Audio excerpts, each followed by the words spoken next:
Okay, നമുക്കൊരു പ്രാർത്ഥനയോടുകൂടി തുടങ്ങാം.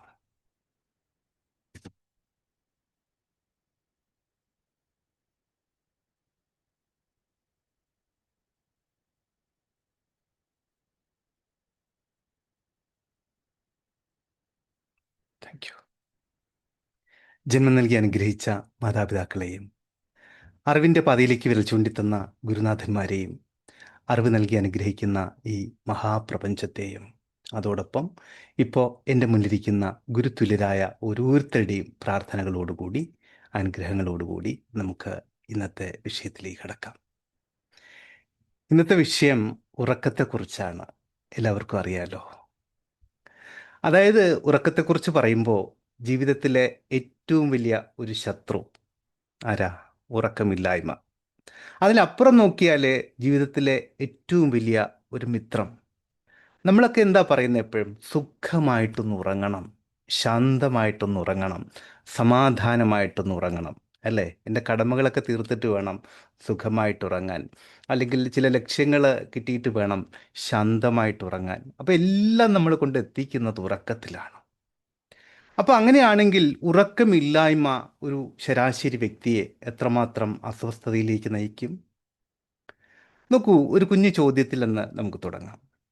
ഒരു വ്യക്തിക്ക് ഒരു ശരാശരി 60 വയസ്സ് ആയുസ്സുണ്ട് എന്ന് കരുതുക. അങ്ങനെയാണെങ്കിൽ അയാൾ ഉറങ്ങാൻ വേണ്ടി എത്ര സമയം അല്ലെങ്കിൽ എത്ര കാലം ചിലവഴിക്കുന്നുണ്ട്? ചിന്തിച്ചിട്ടുണ്ടോ നിങ്ങൾ? കൃത്യം 20 വർഷം. അതായത് നിങ്ങൾക്കറിയാം, സാധാരണഗതിയിൽ ഏകദേശം 8 മണിക്കൂറൊക്കെയാണ് ഒരു ആരോഗ്യകരമായിട്ടുള്ള വ്യക്തിയുടെ ശരാശരി ഉറക്കം എന്ന് പറയുന്നത്. ഒരു ദിവസത്തിൽ 24 മണിക്കൂറാണുള്ളത്, അത് നമുക്കറിയാം. അപ്പോൾ ദിവസത്തിൻ്റെ 1/3 ഉറങ്ങുന്നു. ദിവസത്തിൻ്റെ 1/3 എന്ന് പറയുമ്പോൾ വാസ്തവത്തിൽ ആയുസിൻ്റെ 1/3 തന്നെയാണ് നമ്മൾ ഉറങ്ങുന്നത്. അതായത് അബോധാവസ്ഥയിലാണ് നമ്മൾ ഈ 1/3 ജീവിതത്തിൻ്റെ 1/3 ചിലവഴിക്കുന്നത്, അല്ലെങ്കിൽ പ്രകൃതിദത്തമായിട്ട് നോക്കിയാൽ ചിലവഴിക്കേണ്ടത്. പക്ഷേ ഇന്നത്തെ ഈ തിരക്കുകളുടെ കാലത്ത്, പ്രത്യേകിച്ച് കരിയറിലും ബിസിനസ്സിലുമൊക്കെ വലിയ വലിയ ലക്ഷ്യങ്ങളുള്ള വ്യക്തികളെ നോക്കിയാൽ അവർക്ക് പലരും പറയാറുണ്ട്, ഉറക്കം ഒരു സമയനഷ്ടമായിട്ടാണ് പലപ്പോഴും കണക്കാക്കുന്നത്, അല്ലേ? ചില ട്രെയിനിങ്ങുകളിലൊക്കെ പറയാറുണ്ട്, ഉറക്കത്തെ ഒരു സമയനഷ്ടമായിട്ടാണ് കണക്കാക്കുന്നത്. പലരും പറയാറുണ്ട്, ഉറങ്ങാൻ എനിക്ക് സമയമില്ല, ഞാൻ വെറും 2 മണിക്കൂറേ ഉറങ്ങാറുള്ളൂ, അല്ലെങ്കിൽ 4 മണിക്കൂറേ ഉറങ്ങാറുള്ളൂ എന്നൊക്കെ. അത് പലപ്പോഴും ഒരു അലങ്കാരമായിട്ടാണ് പലരും പറയുന്നത്, അല്ലെങ്കിൽ വിജയത്തിൻ്റെ ലക്ഷണമായിട്ടാണ് ഈ പറയുന്ന ഉറക്കക്കുറവിന്, അല്ലെങ്കിൽ കുറച്ച് സമയമേ ഉറങ്ങുന്നുള്ളൂ എന്നുള്ളതിനെ പലരും കാണുന്നത്. പക്ഷേ ഇവിടെ നമ്മൾ മനസ്സിലാക്കേണ്ട വളരെ പ്രധാനപ്പെട്ട ഒരു കാര്യം, പ്രകൃതിയുടെ പരിണാമത്തിൻ്റെ ഒരു രീതി വെച്ച് നോക്കുകയാണെങ്കിൽ നമുക്കറിയാം, പ്രകൃതി വളരെയധികം ബുദ്ധിപരമായിട്ടാണ് കാര്യങ്ങളെ മാനേജ് ചെയ്യുന്നത്. ഒരു മനുഷ്യൻ അല്ലെങ്കിൽ ഒരു മൃഗം ഉറങ്ങുന്ന സമയമെന്ന് പറയുന്നത്, നമ്മൾ കൂടുതൽ ആഴത്തിൽ ചിന്തിച്ചാൽ ഏറ്റവും അപകടം പിടിച്ച ഒരു സമയമാണ്. അതായത് നമ്മളൊക്കെ എത്രയൊക്കെ പുരോഗമിച്ചു, മനുഷ്യൻ എത്രയൊക്കെ പുരോഗമിച്ചു എന്ന് പറഞ്ഞാലും നമ്മുടെ ഈ ബ്രെയിൻ ഡിസൈൻ ചെയ്തിരിക്കുന്നത് നൂറ്റാണ്ടുകൾക്ക് മുൻപ്, അല്ലെങ്കിൽ ആയിരക്കണക്കിന് വർഷങ്ങൾക്ക് മുൻപ് മനുഷ്യൻ കാട്ടിലെ അല്ലെങ്കിൽ ഗുഹാവാസികളായിട്ട് ജീവിച്ചിരുന്ന ആ കാലഘട്ടവുമായിട്ട് ബന്ധപ്പെട്ട് തന്നെയാണ്. അപ്പോൾ അന്ന് ഏറ്റവും വലിയ അരക്ഷിതത്വം ഉണ്ടായിരുന്നത്, അരക്ഷിതത്വം ഉണ്ടാക്കിയിരുന്നത് ഇരുട്ടാണ്, പ്രകാശത്തിൻ്റെ അഭാവമാണ്. ഇന്ന് നമുക്ക് പകൽ സമയം പോലെ തന്നെ ചിലവഴിക്കാൻ പറ്റും, രാത്രിയിലും അതിനുവേണ്ട സംവിധാനങ്ങളൊക്കെ നമുക്കുണ്ട്. പക്ഷേ അന്നത്തെ ആ സമയത്ത് ഇതുപോലെയുള്ള സംവിധാനങ്ങൾ ഉണ്ടായിരുന്നില്ല. ശത്രുക്കൾ എവിടെ നിന്നാണ്, അത് മൃഗങ്ങളായിട്ടായാലും ശരി, മനുഷ്യരായിട്ടായാലും ശരി, അല്ലെങ്കിൽ പ്രകൃതിയിലെ മറ്റു ദുരന്തങ്ങളായിട്ടായാലും ശരി, എന്തായാലും ശരി, എവിടെ നിന്ന് എങ്ങനെ വരുന്നു എന്ന് പോലും കാണാൻ പറ്റാത്ത വിധത്തിൽ, തിരിച്ചറിയാൻ പറ്റാത്ത വിധത്തിൽ ഇരുട്ട് മനുഷ്യനെ ഭയപ്പെടുത്തിയിരുന്നു. അപ്പോൾ അതുകൊണ്ട് തന്നെ അന്ന് ഉറങ്ങാൻ വേണ്ടിയിട്ട്, അല്ലെങ്കിൽ ഏറ്റവും സുരക്ഷിതമായ വിധത്തിൽ ചിലവഴിക്കാൻ വേണ്ടിയിട്ടും കൂടിയായിരുന്നു പ്രകൃതി ആ സമയത്ത് മനുഷ്യനെ ഉറക്കിയിരുന്നത്. പക്ഷെ അങ്ങനെയാണെങ്കിൽ ഈ ആയിരക്കണക്കിന് വർഷങ്ങളുടെ പരിണാമ പ്രക്രിയയിലൂടെയില്ല നമ്മൾ കടന്നു വന്നിട്ട് മനുഷ്യ മനസ്സിൻ്റെ സിസ്റ്റങ്ങളിലെല്ലാം മാറ്റങ്ങൾ വന്നിട്ടുള്ള ഈ സമയത്ത് പ്രകൃതിക്ക് ഈ ഉറക്കത്തെ ഒന്ന് പുനഃക്രമീകരിക്കാമായിരുന്നില്ലേ, അല്ലെങ്കിൽ ഒഴിവാക്കാമായിരുന്നില്ലേ? കാരണം നമ്മൾ ടെക്നോളജി വെച്ചിട്ട് രാത്രിയെ പകലുകളാക്കാൻ നമ്മൾ പഠിച്ചു. പക്ഷെ എന്നിട്ടും എന്താണ് പ്രകൃതി അതിനനുസരിച്ചിട്ടുള്ള ഒരു ശരിയായിട്ടുള്ള മാറ്റം, അല്ലെങ്കിൽ കൃത്യമായിട്ടുള്ള മാറ്റം മനുഷ്യരിൽ സംഭവിപ്പിക്കാത്തത്? എന്തിനാണ് ദിവസവും 8 മണിക്കൂർ നമ്മളിങ്ങനെ നിസ്സഹായരായിട്ട് ഉറങ്ങാൻ പ്രേരിപ്പിക്കുന്നത്? അതിൻ്റെ അതിന് ആകെ കൂടി ഒരേ ഒരു ഉത്തരമേ ഉള്ളൂ. അതായത് ഉറക്കമെന്ന് പറയുന്നത് നമ്മുടെ ശരീരത്തിൻ്റെ ഒരു ഓഫ് സ്വിച്ച് മാത്രമല്ല. അത് നമ്മുടെ തലച്ചോറിൻ്റെയും ഉപബോധ മനസ്സിൻ്റെയും ഒക്കെ ഏറ്റവും സജീവമായിട്ടുള്ള ഒരു ഓൺ സ്വിച്ചാണ്. നമ്മൾ ചിലപ്പോൾ തമാശയ്ക്കൊക്കെ പറയും, ഉറങ്ങാൻ പോകുന്ന സമയത്ത് ഞാനൊന്ന് ഓഫ് ആവട്ടെ എന്ന് പറയാറുണ്ട്. നിങ്ങളൊക്കെ പറയുമെന്നറിയില്ല. ഞങ്ങൾ കൂട്ടുകാരുടെ ഇടയിലൊക്കെ ചിലപ്പോൾ പറയാറുണ്ട്. ഓഫ് ആവാൻ പോകാൻ ഓഫ് ആവുന്നതിന് വേറെ മീനിങ് ഒക്കെ ഉണ്ടെന്ന് തോന്നുന്നു കേട്ടോ, പ്രദേശങ്ങളുടെ വ്യത്യാസം അനുസരിച്ച്. അപ്പോൾ ഉറങ്ങാൻ പോകുമ്പോഴും പറയാറുണ്ട്. പക്ഷെ വാസ്തവത്തിൽ ഈ ഉറക്കമെന്ന് പറയുന്നത് ഓഫ് അല്ല. മനുഷ്യൻ്റെ ശരീരമോ മനസ്സോ പൂർണ്ണമായിട്ട് ഓഫായി പോകുന്നതല്ല. മറിച്ച് നമ്മുടെ തലച്ചോറിൻ്റെയും ഉപബോധ മനസ്സിൻ്റെയും ഒക്കെ ഒരു ഓൺ സ്വിച്ചാണ് ഉറക്കമെന്ന് പറയുന്നത്. നിങ്ങൾക്കറിയാം, ഒരു കമ്പ്യൂട്ടറിലെ എല്ലാ പ്രോഗ്രാമുകളും നമ്മൾ ക്ലോസ് ചെയ്ത് വെച്ചതിന് ശേഷം ബാക്ക്ഗ്രൗണ്ടിൽ ചില പ്രധാനപ്പെട്ട കാര്യങ്ങൾ സംഭവിക്കുന്നുണ്ട്. അതായത് virus scanning, data organising, updations, അങ്ങനെ പലതും സംഭവിക്കുന്നുണ്ട്. മനുഷ്യൻ്റെ കാര്യത്തിലും ഇത് തന്നെയാണ് സംഭവിക്കുന്നത്. ഉറക്കത്തിൻ്റെ സമയങ്ങളിൽ ചില പ്രധാനപ്പെട്ട പിന്നാമ്പുറ പ്രവർത്തനങ്ങൾ ബ്രെയിനിലും ശരീരത്തിലുമെല്ലാം സംഭവിക്കുന്നുണ്ട്. ഇവിടെ ബ്രെയിനിൻ്റെ കാര്യം എടുത്താൽ നമ്മൾ പകൽ മുഴുവൻ ശേഖരിച്ച വിവരങ്ങൾ, അതുപോലെ നമ്മൾ അനുഭവിച്ച സ്ട്രെസ്സ്, ഭയം, ഉത്കണ്ഠ, ഇതെല്ലാം നമ്മുടെ ബോധമനസ്സിൽ ഇങ്ങനെ കിടക്കും, ഒന്നുകൂടി കിടക്കും. പക്ഷേ രാത്രി നമ്മൾ ഉറങ്ങാൻ കിടക്കുന്ന സമയത്ത്, നിങ്ങളുടെ ബോധമനസ്സ് വിശ്രമത്തിലേക്ക് മാറുന്ന ആ സമയത്ത്, അവിടെ ഉണർന്നെണീക്കുന്ന ആ സമയത്ത് ആക്റ്റീവായിരിക്കുന്ന വളരെ വലിയ ഒരു ശക്തിയുണ്ട് അവിടെ. അതാണ് നമ്മുടെ ഉപബോധ മനസ്സ്. നിങ്ങൾ എപ്പോഴെങ്കിലും ചിന്തിച്ചിട്ടുണ്ടോ, ചില ദിവസങ്ങളിൽ രാവിലെ എഴുന്നേൽക്കുന്ന സമയത്ത് നമുക്ക് വല്ലാത്തൊരു ഉന്മേഷം തോന്നാറുണ്ട്, അല്ലേ? പക്ഷെ മറ്റു ചില ദിവസങ്ങളിലാണെങ്കിലോ, ഒരു 8 മണിക്കൂറൊക്കെ ഉറങ്ങിയാൽ പോലും നമ്മൾ എഴുന്നേൽക്കുമ്പോൾ വല്ലാത്തൊരു ക്ഷീണവും ദേഷ്യവും നിരാശയും ഒരു അസ്വസ്ഥതയും ഒക്കെ ആയിരിക്കും. ഉറക്കം അങ്ങോട്ട് മതിയാകാത്ത പോലെ ഒരു ഫീല് നമുക്ക് പലപ്പോഴും ഉണ്ടാകും. ചിലപ്പോൾ നിരാശ തോന്നും.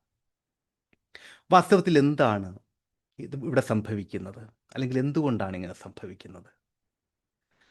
അതിന് കാരണമെന്ന് പറയുന്നത്, ഉറക്കം എന്ന് പറയുന്നത് വെറുമൊരു ശാരീരികമായിട്ടുള്ള പ്രക്രിയ മാത്രമല്ല, അല്ലെങ്കിൽ ശാരീരികമായിട്ടുള്ളൊരു അവസ്ഥ മാത്രമല്ല. മറിച്ച് അത് അതിസങ്കീർണമായിട്ടുള്ള ഒരു മാനസിക പ്രക്രിയ കൂടിയാണ്. നിങ്ങളുടെ ഉപബോധ മനസ്സ് നിങ്ങളെ ശരിക്കും ഹീൽ ചെയ്യുന്ന ഒരു പ്രക്രിയ. അതും ഉറക്കത്തിൽ വളരെ ആഴത്തിൽ തന്നെ സംഭവിക്കുന്നുണ്ട്. നമ്മൾ ഉറങ്ങുന്ന ആ സമയങ്ങളിൽ നമ്മുടെ തലച്ചോറിൻ്റെ പല ഭാഗങ്ങളും നമ്മളെക്കാൾ ശക്തമായിട്ട്, അല്ലെങ്കിൽ ഉണർന്നിരിക്കുന്നതിനേക്കാൾ ശക്തമായിട്ട്, അതായത് വ്യക്തി ഉണർന്നിരിക്കുന്നതിനേക്കാൾ ശക്തമായിട്ട് ഊർജ്ജസ്വലമായിരിക്കും. അവരവിടെ വളരെ തിരക്കിട്ട പല ജോലികളും ചെയ്യുന്നുണ്ടാകും. നിങ്ങളുടെ വികാരങ്ങളെ ശാന്തമാക്കുന്ന ജോലി.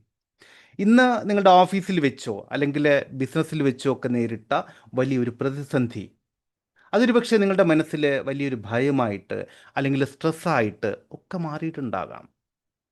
അപ്പോൾ ആ ഭയത്തിനെ അല്ലെങ്കിൽ ആ സ്ട്രെസ്സിനെ അവിടെ നിന്ന് പൂർണ്ണമായിട്ടും എടുത്തു മാറ്റിയിട്ട് നിങ്ങളെ നാളത്തേക്ക് വേണ്ടിയിട്ട് സജ്ജമാക്കുന്നത്, നാളത്തേക്ക് വേണ്ടിയിട്ട് തയ്യാറാക്കുന്നത് ഈ ഉറക്കത്തിൻ്റെ സമയത്താണ്. മനസ്സിലാവുന്നുണ്ടോ? അപ്പോൾ സ്വാഭാവികമായിട്ടും അങ്ങനെയാണെങ്കിൽ, ഈ ഉറക്കത്തിൻ്റെ സമയത്താണ് നമ്മളെ അടുത്ത ദിവസത്തേക്ക് വേണ്ടിയിട്ട് തയ്യാറാക്കുന്നത് എങ്കിൽ, കൃത്യമായിട്ട് ഉറക്കം കിട്ടാതിരിക്കുന്ന അവസ്ഥ, അല്ലെങ്കിൽ കൃത്യമായിട്ട് ഉറങ്ങാതിരിക്കുന്ന അവസ്ഥ ഒന്ന് ചിന്തിച്ചു നോക്ക്, എങ്ങനെ ഉണ്ടാകും എന്ന്. മനസ്സിലാകുന്നുണ്ടോ അതിൻ്റെ പ്രാധാന്യം? ഇനി അതുപോലെ തന്നെ നമ്മൾ ഈ ഉറക്കത്തെ ഒഴിവാക്കുന്ന സമയത്ത്, കാരണം എന്തുമായിക്കോട്ടെ, തിരക്കായിക്കോട്ടെ അല്ലെങ്കിൽ സാഹചര്യമായിക്കോട്ടെ, ഉറക്കം വരാത്ത മറ്റെന്തെങ്കിലും കാരണമായിക്കോട്ടെ, എന്തുമായിക്കോട്ടെ, നമ്മൾ ഈ ഉറക്കത്തെ ഒഴിവാക്കുന്ന സമയത്ത് വാസ്തവത്തിൽ എന്താണ് സംഭവിക്കുന്നതെന്ന് അറിയാമോ? അവിടെ നമ്മുടെ ശരീരത്തെ മാത്രമല്ല അത് അസ്വസ്ഥതയിലേക്ക് നയിക്കുന്നത്, മറിച്ച് നമ്മുടെ വികാരങ്ങൾ നിയന്ത്രിക്കാനുള്ള നമ്മുടെ തലച്ചോറിൻ്റെ കഴിവിനെയാണ് അവിടെ നശിപ്പിക്കുന്നത്. അതായത് തുടർച്ചയായിട്ട് ശരിയായ വിധത്തിൽ ഉറക്കം കിട്ടാത്ത, ഉറങ്ങാൻ കഴിയാത്ത ഒരാളെ സംബന്ധിച്ചിടത്തോളം ചെറിയ ചെറിയ കാര്യങ്ങൾക്ക് പോലും അവർക്ക് പെട്ടെന്ന് ദേഷ്യം വരും. നിങ്ങൾ ശ്രദ്ധിച്ചിട്ടുണ്ടോ? അല്ലെങ്കിൽ സ്വന്തം കാര്യം എടുത്തു നോക്കിയാലും മതി. ഒന്നോ രണ്ടോ ദിവസം ശരിക്കും ഉറങ്ങാൻ സാധിച്ചിട്ടില്ല എങ്കിൽ പെട്ടെന്ന് തന്നെ ദേഷ്യം വരുന്നത്, ചിലപ്പോൾ പൊട്ടിത്തെറിക്കുന്നത്, അല്ലെങ്കിൽ ചിലപ്പോൾ സങ്കടം വരുന്നത് ഒക്കെ ശ്രദ്ധിച്ചിട്ടുണ്ടോ? അതുപോലെ തന്നെ തീരുമാനങ്ങൾ എടുക്കാൻ, ശരിയായ സമയത്ത് ശരിയായ തീരുമാനങ്ങൾ എടുക്കാൻ സാധിക്കാത്തത്, ആശയക്കുഴപ്പം ഉണ്ടാകുന്നത് ഒക്കെ ശ്രദ്ധിച്ചിട്ടുണ്ടോ? അതുകൊണ്ട് കൂടിയാണ് പ്രധാനമായിട്ടും ഈ ഡ്രൈവർമാരോടൊക്കെ നല്ല റെസ്റ്റിന് ശേഷമേ വണ്ടി ഓടിക്കാൻ പാടുള്ളൂ എന്ന് പറയുന്നത്. കാരണം ഡ്രൈവിങ്ങിനിടയിൽ വളരെ പെട്ടെന്ന് പെട്ടെന്ന് തന്നെ നമുക്ക് തീരുമാനങ്ങൾ എടുക്കേണ്ടി വരും. ഒരു ഡ്രൈവർക്ക് തീരുമാനങ്ങൾ എടുക്കേണ്ടി വരും. അപ്പോൾ ശരിയായ സമയത്ത് ബ്രെയിൻ ആ തീരുമാനങ്ങൾ എടുക്കാനും അത് നടപ്പിലാക്കാനും സാധിക്കാതെ വന്നാൽ അവിടെ അപകടങ്ങൾ സംഭവിക്കാനുള്ള സാധ്യത വളരെ വളരെ കൂടുതലാണ്. ബ്രെയിനിന് ശരിയായ വിധത്തിൽ റെസ്റ്റ് കിട്ടിയില്ല എങ്കിൽ അത് എല്ലാ വിധത്തിലും ഒരു വ്യക്തിയെ ബാധിക്കും. അപ്പോൾ ഈ പറയുന്ന വിധത്തിൽ ഒരാൾ പൊട്ടിത്തെറിക്കുന്നതും അവർക്ക് വൈകാരികമായിട്ടുള്ള ആ, ഭാവങ്ങളെ കൃത്യമായിട്ട് നിയന്ത്രിക്കാൻ സാധിക്കാതെ വരുന്നതും ആശയക്കുഴപ്പം ഉണ്ടാകുന്നതെല്ലാം വാസ്തവത്തിൽ അവരുടെ സ്വഭാവത്തിൻ്റെ പ്രശ്നമൊന്നുമല്ല, അല്ലെങ്കിൽ ആ വ്യക്തികളുടെ കുഴപ്പമൊന്നുമല്ല. അതിലപ്പുറം അവരുടെ തലച്ചോറിലെ എമോഷണൽ സെൻറ്റർ തകർന്നു പോയത് കൊണ്ടാണ്, അല്ലെങ്കിൽ തളർന്നിരിക്കുന്നത് കൊണ്ടാണ്. വികാരങ്ങളുടെ ആ കേന്ദ്രം തളർന്നു പോയതുകൊണ്ട് ശരിയായ വിധത്തിൽ അതിനെ നിയന്ത്രിക്കാൻ, അല്ലെങ്കിൽ അതിനെ കൈകാര്യം ചെയ്യാൻ കഴിയാതെ പോകുന്നത് കൊണ്ടാണ്. അപ്പോൾ പലരും ഉറക്കമില്ലായ്മ സംഭവിക്കുന്ന സമയത്ത്, ശരിയായിട്ട് ഉറക്കം കിട്ടാതെ വരുന്ന സമയത്ത് മരുന്നുകളെ ആശ്രയിക്കാറുണ്ട്, അല്ലേ? അപ്പോൾ മരുന്നുകളെ പൂർണ്ണമായിട്ടും മാറ്റി നിർത്തണമെന്നല്ല ഞാൻ പറയുന്നത്. ചില സാഹചര്യങ്ങളിൽ അത് വേണ്ടി വന്നേക്കാം.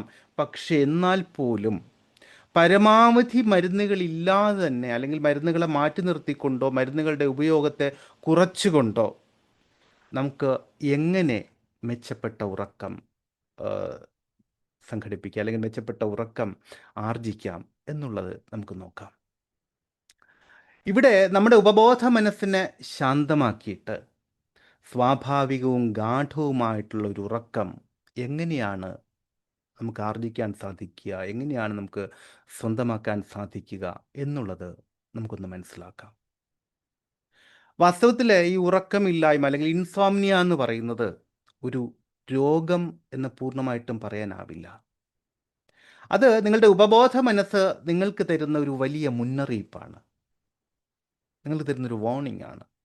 അതായത് എന്തോ ചില കാര്യങ്ങൾ ശരിയല്ല, അത് ഒന്ന് മാറ്റിയെടുക്കണം, അവിടെ ചില മാറ്റങ്ങൾ സംഭവിക്കണം എന്നുള്ള മുന്നറിയിപ്പാണ് തുടക്കത്തിൽ ഈ ഉറക്കക്കുറവ് എന്നുള്ള ലക്ഷണമായിട്ട് നിങ്ങളെ ഉറങ്ങാൻ അനുവദിക്കാതെ ബ്രെയിൻ നിങ്ങളെ അറിയിക്കാൻ ശ്രമിക്കുന്നത്. അപ്പോൾ അതുകൊണ്ട് തന്നെ നമ്മുടെ ഇനി വരുന്ന ദിവസങ്ങളെ, അല്ലെങ്കിൽ നമ്മുടെ പ്രൊഫഷണൽ ജീവിതത്തെ, നിങ്ങളുടെ ബന്ധങ്ങളെ ഒക്കെ ഒരു പരിധിവരെയെങ്കിലും സ്വാധീനിക്കാൻ പോകുന്ന ആ ഉറക്കത്തിൻ്റെ രഹസ്യങ്ങളിലേക്ക്, ഉറക്കത്തിൻ്റെ പ്രാധാന്യത്തിലേക്ക്, ശരിയായിട്ടുള്ള ഉറക്കം എങ്ങനെ നേടിയെടുക്കാം എന്നുള്ള കാര്യങ്ങളിലേക്ക് നമുക്ക് മെല്ലെ കടന്നു ചെല്ലാം. നേരത്തെ തുടക്കത്തിൽ തന്നെ നമ്മൾ സൂചിപ്പിച്ചു, രാത്രിയിൽ നമ്മുടെ തലച്ചോറ് വെറുതെ ഇരിക്കുകയല്ല എന്നുള്ളത്. അപ്പോൾ ഇത്രയൊക്കെ നമ്മൾ മനസ്സിലാക്കിയപ്പോൾ കൃത്യമായിട്ട് തിരിച്ചറിയാനും നിങ്ങൾക്ക് സാധിച്ചിട്ടുണ്ടാകും, അല്ലേ? ഇനി നമ്മൾ ഈ ഒരു വിഷയത്തിൻ്റെ ഏറ്റവും പ്രധാനമായിട്ടുള്ള ഒരു ഭാഗത്തിലേക്കാണ് പോകുന്നത്. അതായത് നമ്മുടെ ഉറക്കവും നമ്മുടെ ഉപബോധ മനസ്സും തമ്മിലുള്ള ബന്ധം. രാത്രി നമ്മൾ ഉറക്കത്തിലേക്ക് പോകുന്ന എന്ന് പറയുന്നതിനേക്കാൾ ഉറക്കത്തിലേക്ക് വഴുതി വീഴുന്ന ആ ഒരു പ്രത്യേക സമയമുണ്ട്. അതായത് നമ്മൾ ഉറങ്ങുകയുമല്ല, എന്നാൽ ഉണർന്നിരിക്കുകയുമല്ല. ഇതിന് രണ്ടിലും ഇടയിൽ വരുന്ന ഒരവസ്ഥ, വേണമെങ്കിൽ ഒരു ഒരു മയക്കം എന്നൊക്കെ പറയാം. മനസ്സിലായോ? മനഃശാസ്ത്രത്തിൽ നമ്മളിതിനെ ഹിപ്നോഗോഗിക് സ്റ്റേറ്റ് എന്നാണ് പറയുന്നത്. ഗോഗിക് സ്റ്റേറ്റ് എന്നാണ് പറയുന്നത്. ഹിപ്നോഗോഗിക് എന്നാണ് പറയുന്നത്.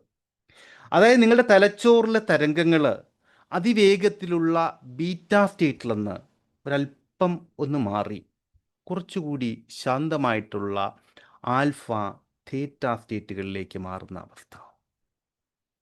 ഹിപ്നോസിസ് ഒക്കെ പഠിച്ചിരിക്കുന്നവർക്ക് അറിയാം, നമ്മൾ ഉണർന്നിരിക്കുന്ന അവസ്ഥയിൽ നിന്നും ഉറക്കത്തിലേക്ക് വരുന്ന അവസ്ഥ. ഹിപ്നോട്ടിക് സ്റ്റേറ്റുകൾ എന്ന് പറഞ്ഞാൽ തന്നെ ആൽഫ തീറ്റ സ്റ്റേറ്റുകളാണ്, അല്ലേ? അപ്പോൾ നമ്മൾ ബോധപൂർവം ഒരാൾ അല്ലെങ്കിൽ പെർപ്പസ്ലി നമ്മളൊരാളെ ഹിപ്നോസിസിന് വിധേയമാക്കുകയാണ് എങ്കിൽ ഈ ആൽഫ തീറ്റ സ്റ്റേറ്റുകളിൽ കുറേ അധികം സമയം നിലനിൽക്കും. പക്ഷെ ഉറക്കത്തിലേക്ക് വഴുതി വീഴുന്ന ആ സമയത്ത് കുറച്ച് നിമിഷം അല്ലെങ്കിൽ കുറച്ച് സെക്കൻഡുകൾ ഈ അർത്ഥബോധാവസ്ഥയിൽ നിലനിൽക്കും മനസ്സ്. അപ്പോൾ ഈ സമയമെന്ന് പറയുന്നത് ശരിക്കും ഒരു മാന്ത്രിക ജാലകം തന്നെയാണ്. അക്ഷരാർത്ഥത്തിൽ എക്സാക്ട്ലി ഒരു മാന്ത്രിക ജാലകം തന്നെയാണ്.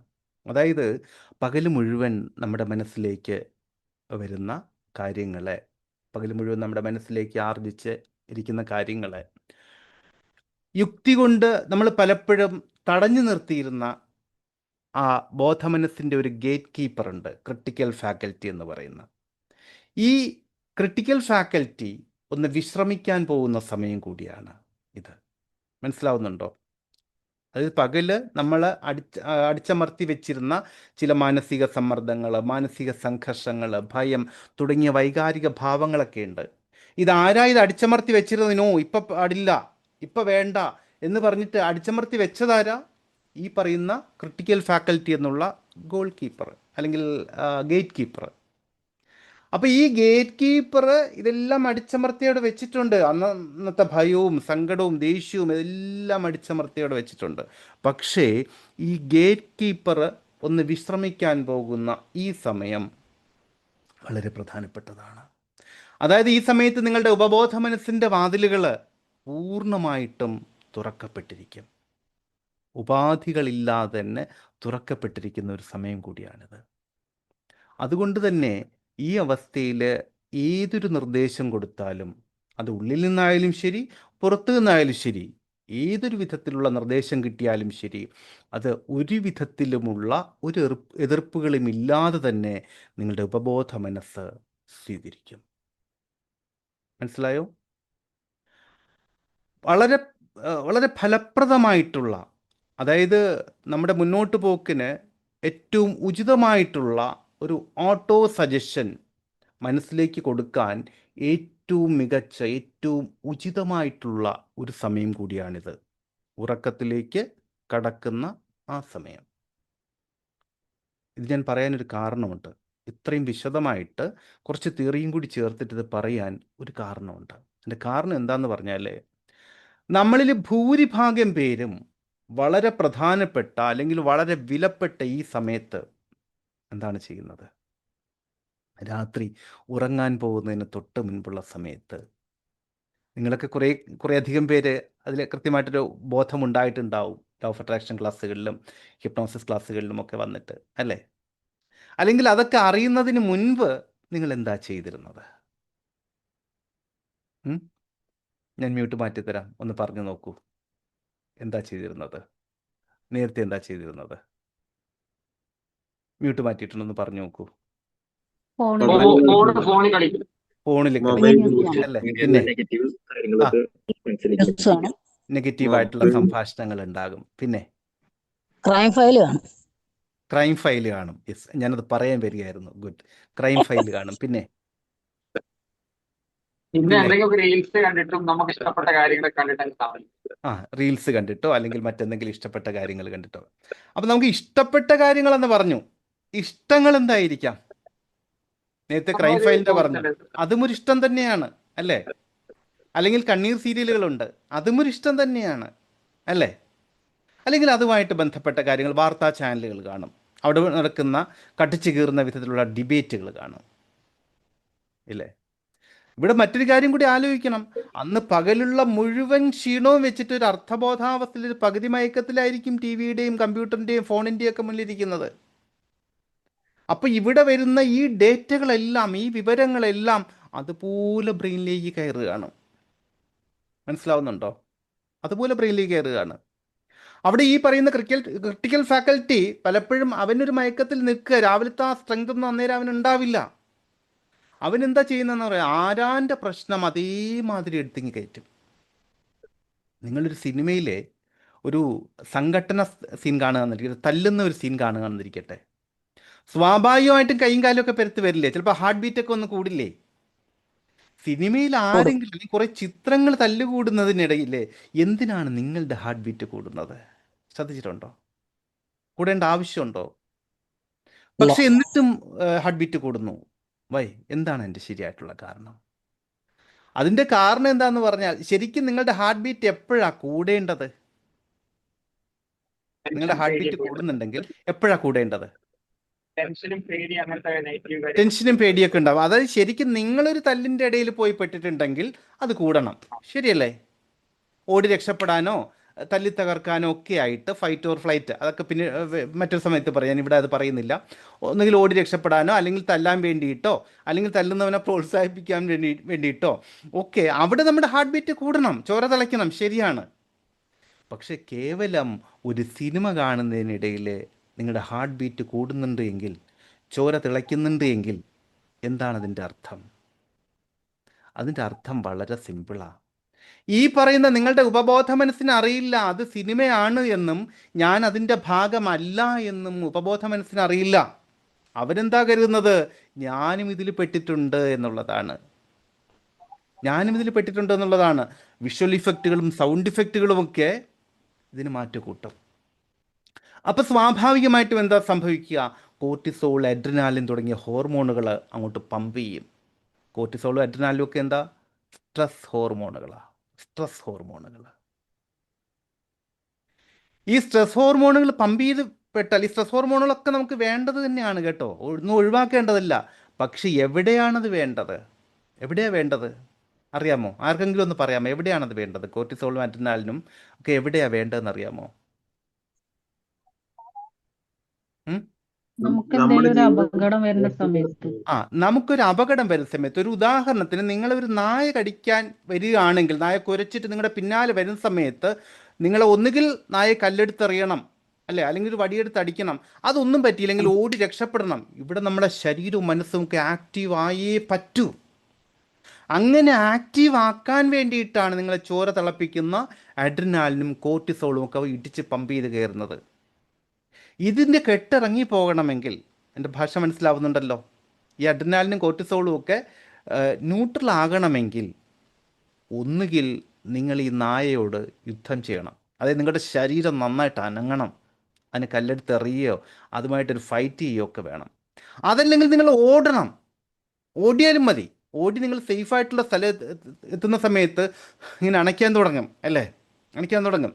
അപ്പോഴേക്കും ഈ ശാരീരികമായിട്ടുള്ള സംഗതികൾ വന്ന സമയത്ത് പതിയെ ഈ കോർട്ടിസോളും അഡ്രിനാലിനും ഒക്കെ പോകും.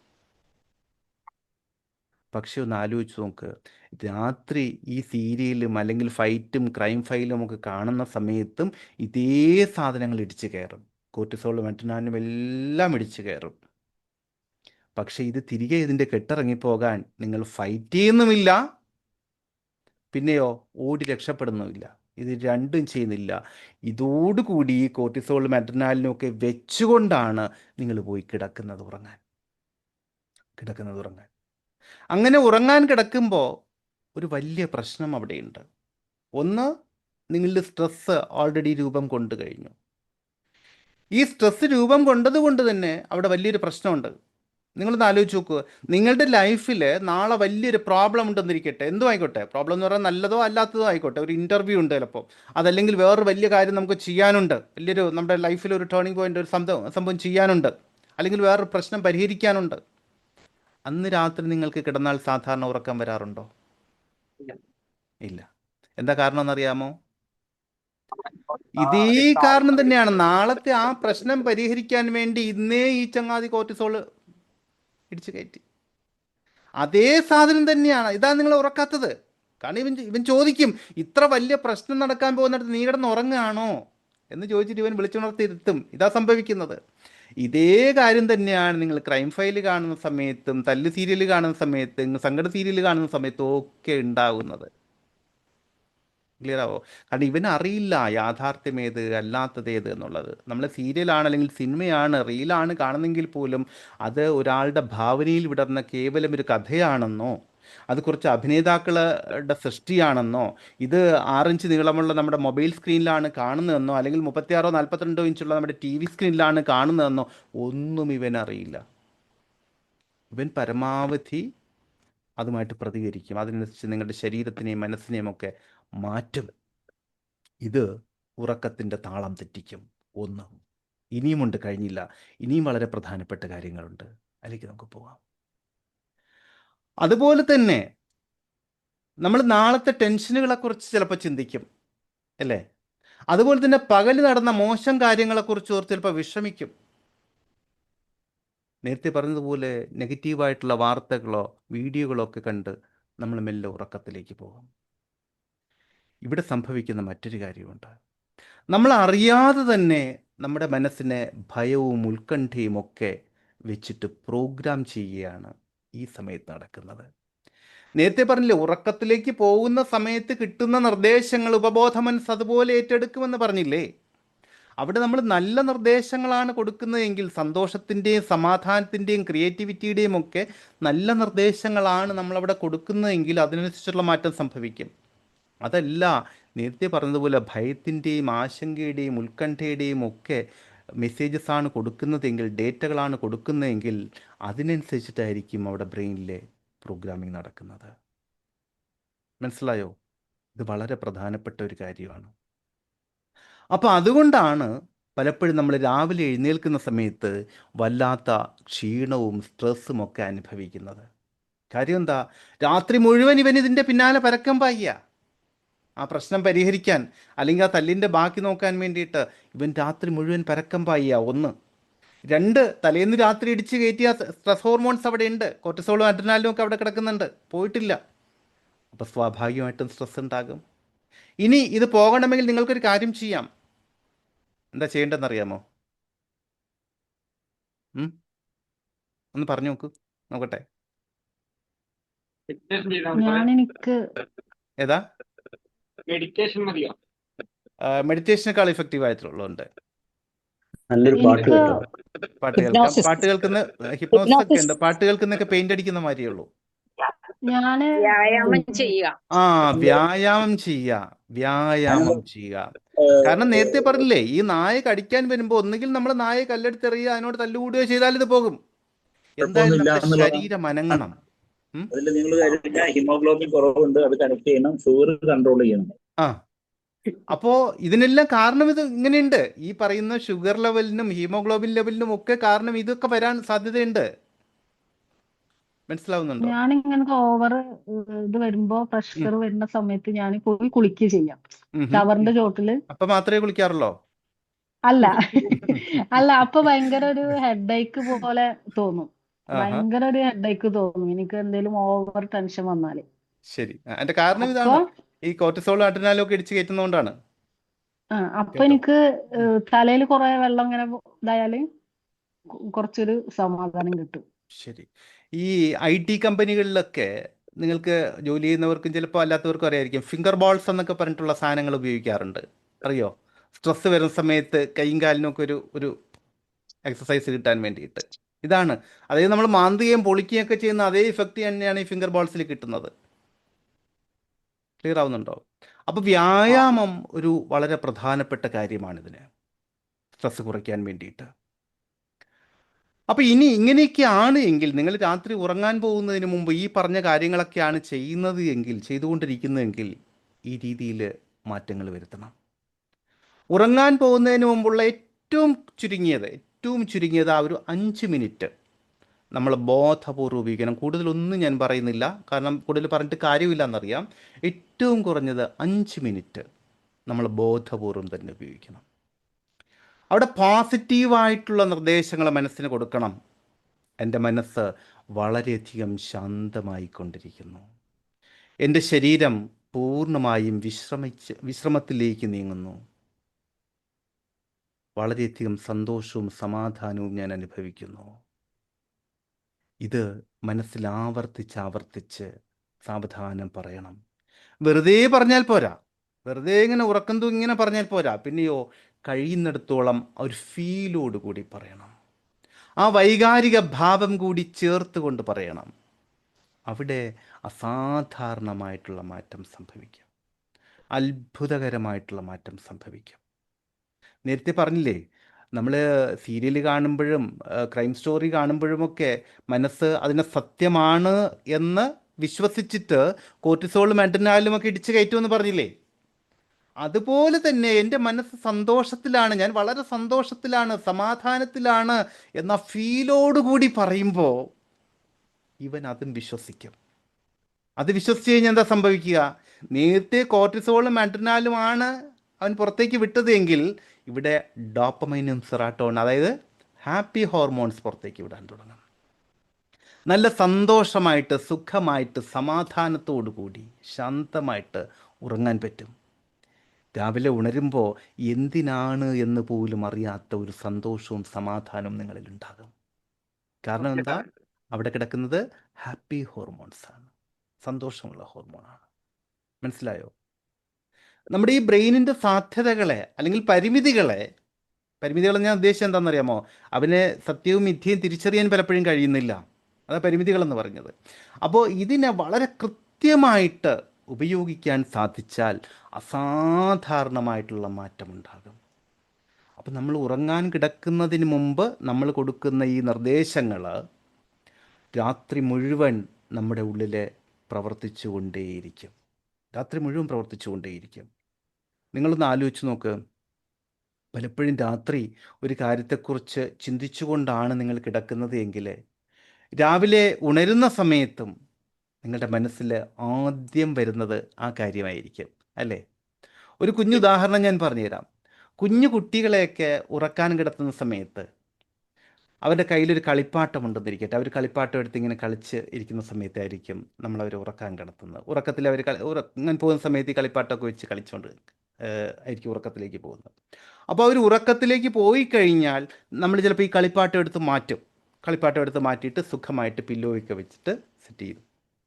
പക്ഷേ ഈ കുഞ്ഞ് ഉണർന്നു കഴിഞ്ഞാൽ ആദ്യം അന്വേഷിക്കുന്നത് പലപ്പോഴും ഈ കളിപ്പാട്ടമായിരിക്കും. ശരിയല്ലേ? വളരെ കൃത്യമായിട്ട് നമുക്ക് മനസ്സിലാക്കാൻ പറ്റുന്ന ഉദാഹരണമാണത്, റൈറ്റ്? അല്ലെങ്കിൽ അമ്മയോടൊപ്പമാണ് ഈ കുഞ്ഞ് കിടന്നുറങ്ങിയതെങ്കിൽ കുഞ്ഞുണരുമ്പോൾ ആദ്യം അന്വേഷിക്കുന്നത് അമ്മയായിരിക്കും. അച്ഛനപ്പുറത്തുണ്ടായ പോരാ. മുത്തശ്ശിയോടൊപ്പമാണ് കുഞ്ഞ് കിടന്നുറങ്ങിയതെങ്കിൽ ആദ്യം അന്വേഷിക്കുന്ന മുത്തശ്ശിയെ തന്നെയായിരിക്കും. അവിടെ അമ്മ പോരാ. മനസ്സിലാവുന്നുണ്ടോ? അതിൻ്റെ കാരണം ഇതാണ്. നമ്മൾ ഉറക്കത്തിന് തൊട്ട് മുൻപ് കടന്നു പോയിരിക്കുന്ന ചിന്തകൾ, കടന്നു പോയിരിക്കുന്ന നിർദ്ദേശങ്ങൾ രാത്രി മുഴുവൻ നമ്മുടെ ബ്രെയിനിൽ റിഫ്ലക്റ്റ് ചെയ്തുകൊണ്ടേയിരിക്കും. അതുകൊണ്ടാണ് പഴയ മുത്തശ്ശനും മുത്തശ്ശിമാരൊക്കെ രാത്രി ഉറങ്ങുന്നതിന് മുൻപ് നാമം ജപിച്ച് കിടക്കാൻ പറയുന്നത്. ഇനി നിങ്ങൾ നാമം ജപിച്ച് കിടക്കുന്ന ആളുകളുണ്ടെന്നിരിക്കട്ടെ. അങ്ങനെയാണെങ്കിൽ രാത്രി അവരുടെ ചുണ്ടുകൾ നോക്കിയാൽ പലപ്പോഴും ഇങ്ങനെ മിടിച്ചുകൊണ്ടിരിക്കും. അതായത് നാമം ഉള്ളിൽ ജപിക്കുകയാണ്. ആ മന്ത്രമായാലും എന്തായാലും അത് ഉള്ളിലത് ജപിച്ചുകൊണ്ടേയിരിക്കും. രാവിലെ ആ ജപത്തോടു കൂടിയായിരിക്കും, അല്ലെങ്കിൽ ആ ചിന്തയോടു കൂടിയായിരിക്കും അവർ ഉണർവിലേക്ക് വരുന്നത്. മനസ്സിലാവുന്നുണ്ടോ? ഇനി ഇത് ഉറക്കത്തിലേക്ക് പോകുന്ന അവസ്ഥ. ഇനി നമ്മൾ ഗാഠനിദ്രയിലായി എന്ന് കരുതുക. നല്ല ഡീപ്പ് സ്ലീപ്പിലേക്ക് പോയി എന്ന് വിചാരിക്കുക. അവിടെ വെച്ച് നമ്മൾ സ്വപ്നങ്ങൾ കാണാറുണ്ട്, അല്ലേ? സ്വപ്നങ്ങൾ കാണാറുണ്ട്. നമ്മളൊക്കെ പലപ്പോഴും അന്വേഷിക്കാറുണ്ട്, എന്തിനാണ് നമ്മൾ സ്വപ്നം കാണുന്നത്? സ്വപ്നം കാണുന്നത് കൊണ്ട് എന്തെങ്കിലും പ്രയോജനമുണ്ടോ എന്ന്. പലപ്പോഴും സ്വപ്നങ്ങൾ കാണുന്നത് കൊണ്ട് പ്രയോജനമുണ്ട്. അതായത് സ്വപ്നങ്ങളെന്ന് പറയുന്നത് പലപ്പോഴും രാത്രിയിൽ നമ്മുടെ തലച്ചോറിൽ ഓടുന്ന വെറും സിനിമകളല്ല, അല്ലെങ്കിൽ വെറും ദൃശ്യങ്ങളല്ല. മറിച്ച് നമ്മുടെ ഉപബോധ മനസ്സ് നമുക്ക് തരുന്ന സൗജന്യമായിട്ടുള്ള ഒരു എമോഷണൽ തെറാപ്പിയാണത്. തികച്ചും സൗജന്യമായിട്ടുള്ള ഒരു എമോഷണൽ തെറാപ്പിയാണ് പലപ്പോഴും സ്വപ്നങ്ങൾ. അതായത് പകൽ സമയത്ത് നമുക്കുണ്ടായിരിക്കുന്ന ഭയം, ചിലപ്പോൾ ജോലി സ്ഥലത്തെ സ്ട്രെസ്സ്, അല്ലെങ്കിൽ മുൻപ് എപ്പോഴും ഉണ്ടായിരിക്കുന്ന ചില വൈകാരിക ആഘാതങ്ങൾ, ഇതെല്ലാം നമ്മുടെ മനസ്സിൽ പലപ്പോഴും വലിയൊരു ഭാരമായിട്ട് കിടക്കുന്നുണ്ടാകും, അല്ലേ?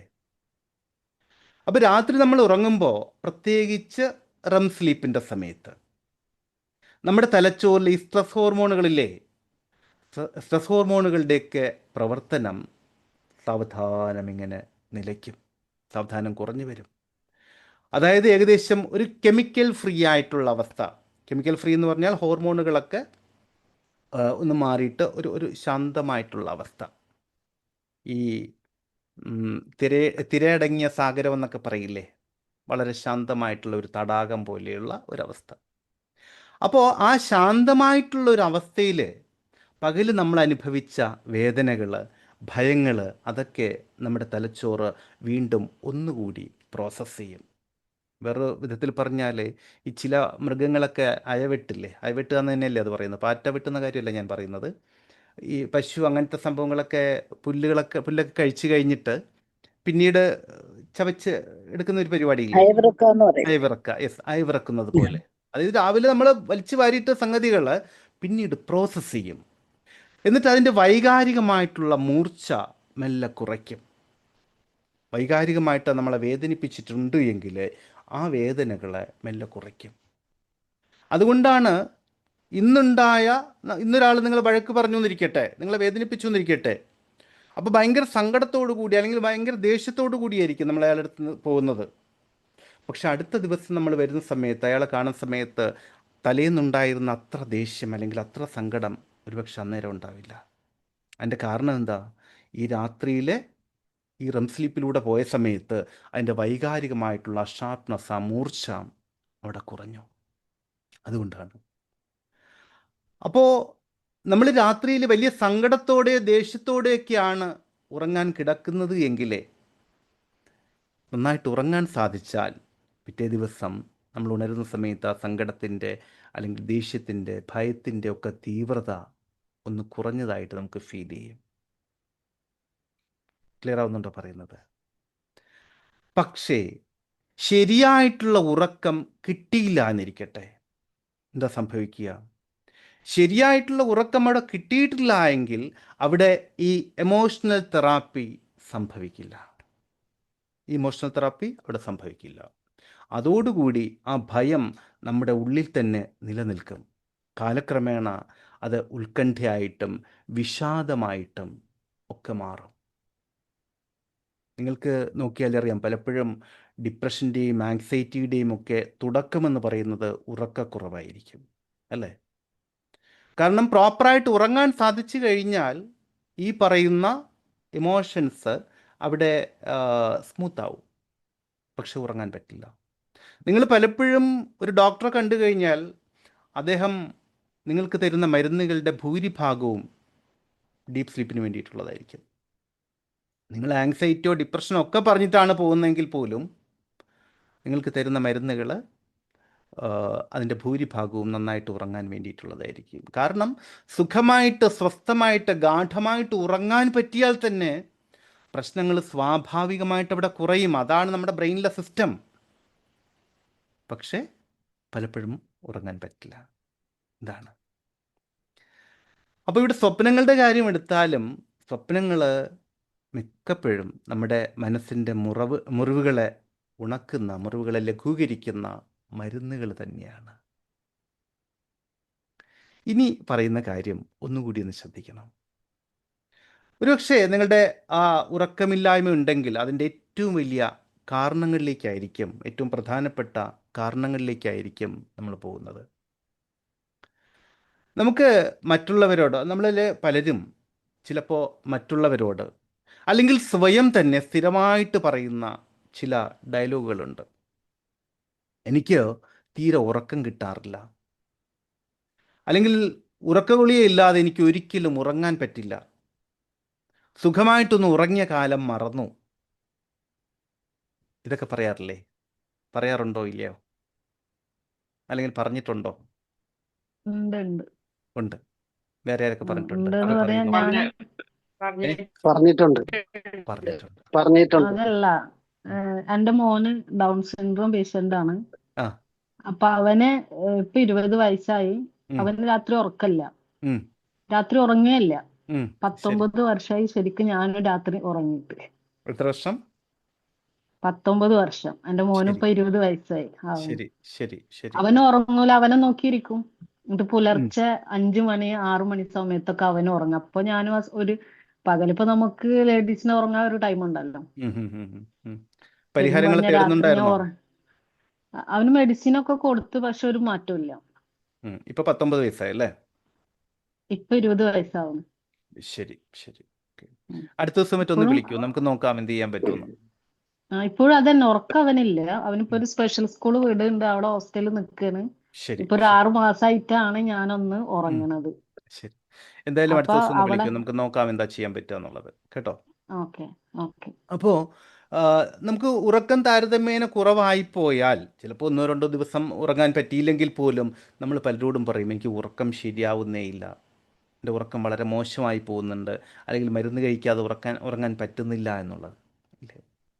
ഇവിടെ ഒരു പ്രധാനപ്പെട്ട കാര്യം എന്ന് പറഞ്ഞാൽ നമ്മളിത് ആവർത്തിച്ച് പറയുമ്പോൾ, നേരത്തെ പറഞ്ഞില്ലേ ഉറങ്ങാൻ കിടക്കുന്നതിന് മുൻപ് നമ്മൾ പറഞ്ഞു എനിക്ക് വളരെയധികം സന്തോഷം തോന്നുന്നു, എൻ്റെ സമാധാനം വളരെയധികം വർദ്ധിക്കുന്നു, എൻ്റെ മനസ്സ് വളരെയധികം ശാന്തമാണ് എന്ന് പറഞ്ഞില്ലേ. അപ്പോൾ അതിനനുസരിച്ചിട്ടുള്ള ഹോർമോണുകൾ അവിടെ ഉണ്ടായി, അത് നമ്മുടെ വ്യക്തിത്വമായിട്ട് മാറി. ഇവിടെയും ഇത്തരം വാചകങ്ങൾ ബോധപൂർവമോ അല്ലാതെയോ നമ്മൾ ആവർത്തിക്കുന്ന സമയത്ത് അതും നിങ്ങളുടെ വ്യക്തിത്വമായിട്ട് മാറും. മനസ്സിലാവുന്നുണ്ടോ? നിങ്ങളുടെ മനസ്സ് അത് ശരിവയ്ക്കും. യെസ്, ഞാൻ അങ്ങനെ തന്നെയാണ് എന്ന് അവനവിടെ ശരിവയ്ക്കും. നമ്മൾ നേരത്തെ പറഞ്ഞില്ലേ ഉപബോധ മനസ്സ്, അതിൻ്റെ നിയമം ഇത് തന്നെയാണ്. നമ്മൾ നിരന്തരം നെഗറ്റീവായിട്ടുള്ള വാക്കുകൾ ആവർത്തിക്കുമ്പോൾ, നെഗറ്റീവായിക്കോട്ടെ പോസിറ്റീവ് ആയിക്കോട്ടെ എന്തോ ആയിക്കോട്ടെ, അത് ആവർത്തിക്കുന്ന സമയത്ത് അത് ശക്തമായിട്ടുള്ളൊരു ഹിപ്നോട്ടിക് സജഷൻ പോലെ തന്നെ നമ്മുടെ ഉപബോധ മനസ്സിലേക്ക് ആഴത്തിൽ പതിയും. അപ്പോൾ എനിക്ക് ഉറങ്ങാൻ കഴിയില്ല എന്ന് നിങ്ങൾ തന്നെ നിങ്ങളുടെ മനസ്സിന് അവിടെ നിർദ്ദേശം കൊടുക്കുകയാണ്. ക്ലിയറായോ? എൻ്റെ പ്രാധാന്യം മനസ്സിലാവുന്നുണ്ടോ? അപ്പോൾ അതുകൊണ്ട് കഴിയുന്നിടത്തോളം അത്തരം കാര്യങ്ങളും ആവർത്തിച്ച് പറയേണ്ടതില്ല എന്നുള്ളതാണ്. അപ്പോൾ നമുക്ക് സ്വാഭാവികമായിട്ടുള്ള ഉറക്കം എങ്ങനെയാണ് കിട്ടുക? അതിന് നമുക്ക് എന്ത് ചെയ്യാൻ പറ്റും?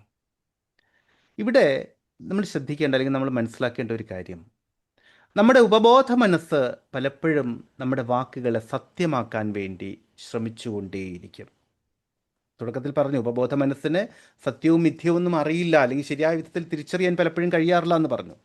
അപ്പോൾ അതുകൊണ്ട് അവൻ എന്താ ധരിക്കുക, അവനിലേക്ക് എത്തുന്ന വാക്കുകളെ കാര്യങ്ങളെ അവൻ സത്യമാണ് എന്ന് ധരിച്ചിട്ട് അതിനെ യാഥാർത്ഥ്യമാക്കാൻ അവൻ ശ്രമിച്ചുകൊണ്ടിരിക്കും.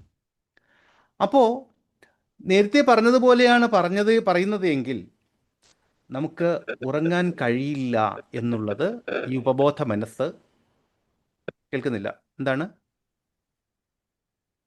ക്ലിയർ ആണോ? എന്തെങ്കിലും പറഞ്ഞിരുന്നോ? യെസ്. ഓക്കെ. അപ്പോൾ ഉറങ്ങാൻ കഴിയില്ല എന്ന് ഉപബോധ മനസ്സ് നിങ്ങളെ ഓർമ്മിപ്പിക്കും ഇടയിൽ. ഇത് വളരെ വലിയ അദൃശ്യമായിട്ടുള്ള ഒരു തടസ്സം തന്നെയാണ്. അസാധാരണമായിട്ടുള്ള അദൃശ്യമായിട്ടുള്ള ഒരു തടസ്സം തന്നെയാണിത്.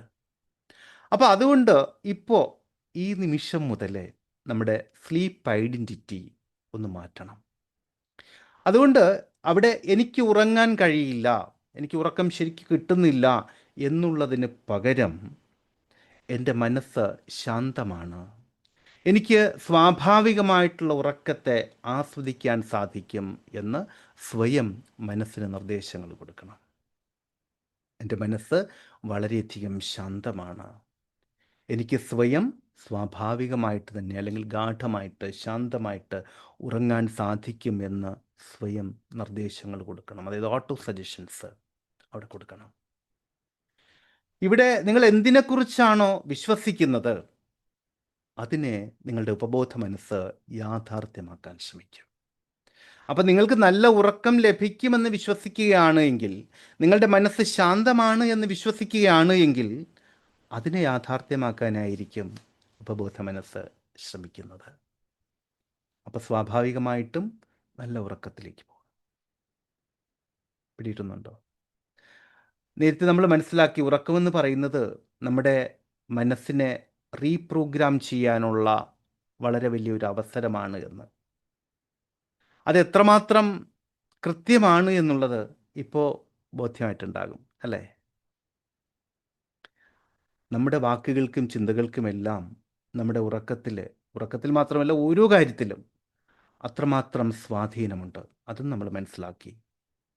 പക്ഷേ ഇതെല്ലാം അറിഞ്ഞാലും ഇതൊക്കെ നമ്മൾ ചെയ്താലും ഒരു പക്ഷേ അപ്പോഴും നമുക്ക് ഉറങ്ങാൻ സാധിച്ചിട്ടില്ല എന്ന് വന്നേക്കാം. അതിൻ്റെ കാരണം അമിതമായിട്ടുള്ള സ്ട്രെസ്സും ചിലപ്പോൾ ചിന്തകളുടെ വേലിയേറ്റവുമൊക്കെ ആയിരിക്കാം. അങ്ങനെയാണെങ്കിൽ അതിനെ പ്രായോഗികമായിട്ട് നമുക്ക് എങ്ങനെ മറികടക്കാം? അടുത്ത് നമുക്ക് അതിലേക്ക് പോകാം. ഇതുവരെ പറഞ്ഞ കാര്യങ്ങളിൽ എന്തെങ്കിലും സംശയങ്ങളോ ആശയക്കുഴപ്പങ്ങളോ ഉണ്ടോ? കൂടുതൽ എവിടെയെങ്കിലും എന്തെങ്കിലും അറിയേണ്ടതുണ്ടോ? ശരി, സാറേ ഈ ആ എക്സസൈസ് പറ ഇല്ലേ, ആ അത് നമ്മൾ പറയൂ. രാവിലെ ചെയ്യുന്നതാണോ നല്ലത്, രാത്രി അല്ലെങ്കിൽ വൈകിട്ട് ചെയ്യുന്നതാണോ നല്ലത്? വ്യക്തികൾക്കനുസരിച്ചിട്ട് ഇതിൽ രണ്ടിലും വ്യത്യാസം വരാം. നമ്മുടെ ജീവിത സാഹചര്യങ്ങൾ, നമ്മൾ ചെയ്യുന്ന ജോലി, ഇതിനൊക്കെ അനുസരിച്ചിട്ട് വ്യത്യാസങ്ങൾ വരാം. രാവിലെ ചെയ്യാൻ സാധിക്കുമെങ്കിൽ അത് വളരെ ഇഫക്റ്റീവായിരിക്കും. അതുപോലെ തന്നെ ചില പ്രത്യേക പർപ്പസിന് വേണ്ടിയിട്ട് ഈ പ്രോഗ്രസീവ് മസിൽ റിലാക്സേഷൻ പോലെയുള്ള എക്സസൈസുകളുണ്ട്. അതിൽ ചിലതെല്ലാം രാത്രിയും ചെയ്യാം. കാരണം ചില എക്സസൈസുകളൊക്കെ രാത്രി ചെയ്യുന്ന സമയത്ത് അവിടെയും ആ എക്സസൈസ് നമ്മൾ ശരിക്കും ആസ്വദിച്ച് ചെയ്യുമ്പോൾ നമ്മുടെ കൈയും കാലും ശരീരമൊക്കെ നന്നായിട്ട് ഇളകുന്ന സമയത്ത് അതൊന്ന് ആക്റ്റീവാക്കാൻ വേണ്ടി ഈ പറയുന്ന ഹോർമോണുകൾ ചില സാഹചര്യങ്ങളിൽ അവിടെ ഒരു വേലിയേറ്റം സൃഷ്ടിച്ചേക്കാം. എല്ലാ എക്സസൈസിനും അല്ല കേട്ടോ, അല്ലെങ്കിൽ നമ്മൾ എത്രമാത്രം ചെയ്യുന്നു എന്നുള്ളതിനൊക്കെ അനുസരിച്ച് ആണ് കേട്ടോ. അപ്പോൾ അത് നമ്മൾ സ്വയം തീരുമാനിക്കണം. അപ്പോൾ രാവിലെ ചെയ്യുകയാണെങ്കിൽ ആ പ്രശ്നം അവിടെ സാധാരണഗതിയിൽ ബാധിക്കില്ല. രാത്രി ഓക്കെ. ഏതൊക്കെ എക്സസൈസ് സാറ് ചെയ്യാം ചെയ്യരുത് നടത്താണെങ്കിലോ? എന്നുള്ളത് തീരുമാനിക്കണം. എന്തോ സാറ് നടത്തം നടത്തം രാവിലെ നല്ലതാണ്. നടത്തം വളരെ നല്ലൊരു വ്യായാമമാണ്. പക്ഷെ നടക്കുന്നതിൻ്റെ കാര്യം എന്താണെന്ന് പറഞ്ഞാൽ നമ്മൾ വെറുതെ സ്വാഭാവികമായ വിധത്തിൽ നടക്കുന്നത് പോലെ പോരാ. കൂടുതൽ ശക്തമായിട്ട് നമ്മുടെ ബ്രെയിനിന് തോന്നണം ഇത് സാധാരണ നടത്തമല്ല, എക്സസൈസിന് വേണ്ടിയുള്ള നടത്തമാണ് എന്ന് അവന് കൂടി തോന്നണം. അത് ശരീരം അനങ്ങണം, നിങ്ങൾക്ക് വേർക്കണം. അങ്ങനെയാണെങ്കിൽ അത് ഇഫക്റ്റീവായിട്ട് വരും. മനസ്സിലാവുന്നുണ്ടോ? പലപ്പോഴും ഈ നടത്തത്തിനൊക്കെ പോകുമ്പോൾ 2-3 പേരിങ്ങനെ വർത്തമാനമൊക്കെ പറഞ്ഞ് സുഖമായിട്ട് പോകുന്ന കാണാം. അവിടെ മാനസികമായിട്ടുള്ള ഉല്ലാസം ലഭിച്ചേക്കാം, പക്ഷേ ശാരീരികമായിട്ടുള്ള ഗുണം എത്രമാത്രം ഉണ്ടാകുമെന്നുള്ളതൊന്നുകൂടി ആലോചിക്കേണ്ടി വരും കേട്ടോ. ശരി, നമുക്കിനി അടുത്ത ഘട്ടത്തിലേക്ക് കടക്കാം. അപ്പോൾ ഇതുവരെ നമ്മൾ ഉറക്കത്തിൻ്റെ ശാസ്ത്രീയ വശങ്ങളെക്കുറിച്ചാണ് മനസ്സിലാക്കിയിരിക്കുന്നത്. ഇനി ഞാനൊരു കുഞ്ഞു കാര്യം ചോദിക്കട്ടെ. പ്രത്യേകിച്ച് ബിസിനസ് ചെയ്യുന്നവരും അതുപോലെ പ്രധാനപ്പെട്ട ജോലികൾ ചെയ്യുന്നവരോടുമൊക്കെ ഒരു കാര്യം ചോദിക്കട്ടെ. നിങ്ങളുടെ കമ്പനിയുടെ ലാഭം, അതുപോലെ തന്നെ നിങ്ങളുടെ ജീവനക്കാരുടെ പെർഫോമൻസ്, നിങ്ങളുടെ ബാങ്ക് ബാലൻസ്, ഇതെല്ലാം കഴിഞ്ഞ ദിവസം രാത്രിയിൽ നിങ്ങൾ എത്രമാത്രം ഉറങ്ങി എന്നുള്ളതിനെ ആശ്രയിച്ചിട്ടാണ് ഇരിക്കുന്നത് എന്ന് ഞാൻ പറഞ്ഞാൽ നിങ്ങൾക്ക് വിശ്വസിക്കാൻ പറ്റുമോ?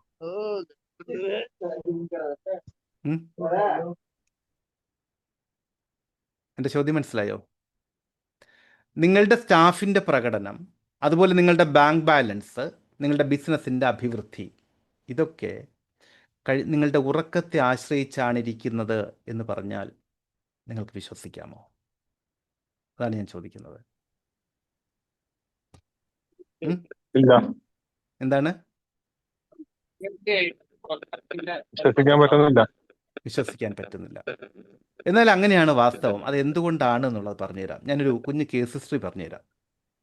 കുറച്ച് നാൾ മുമ്പ്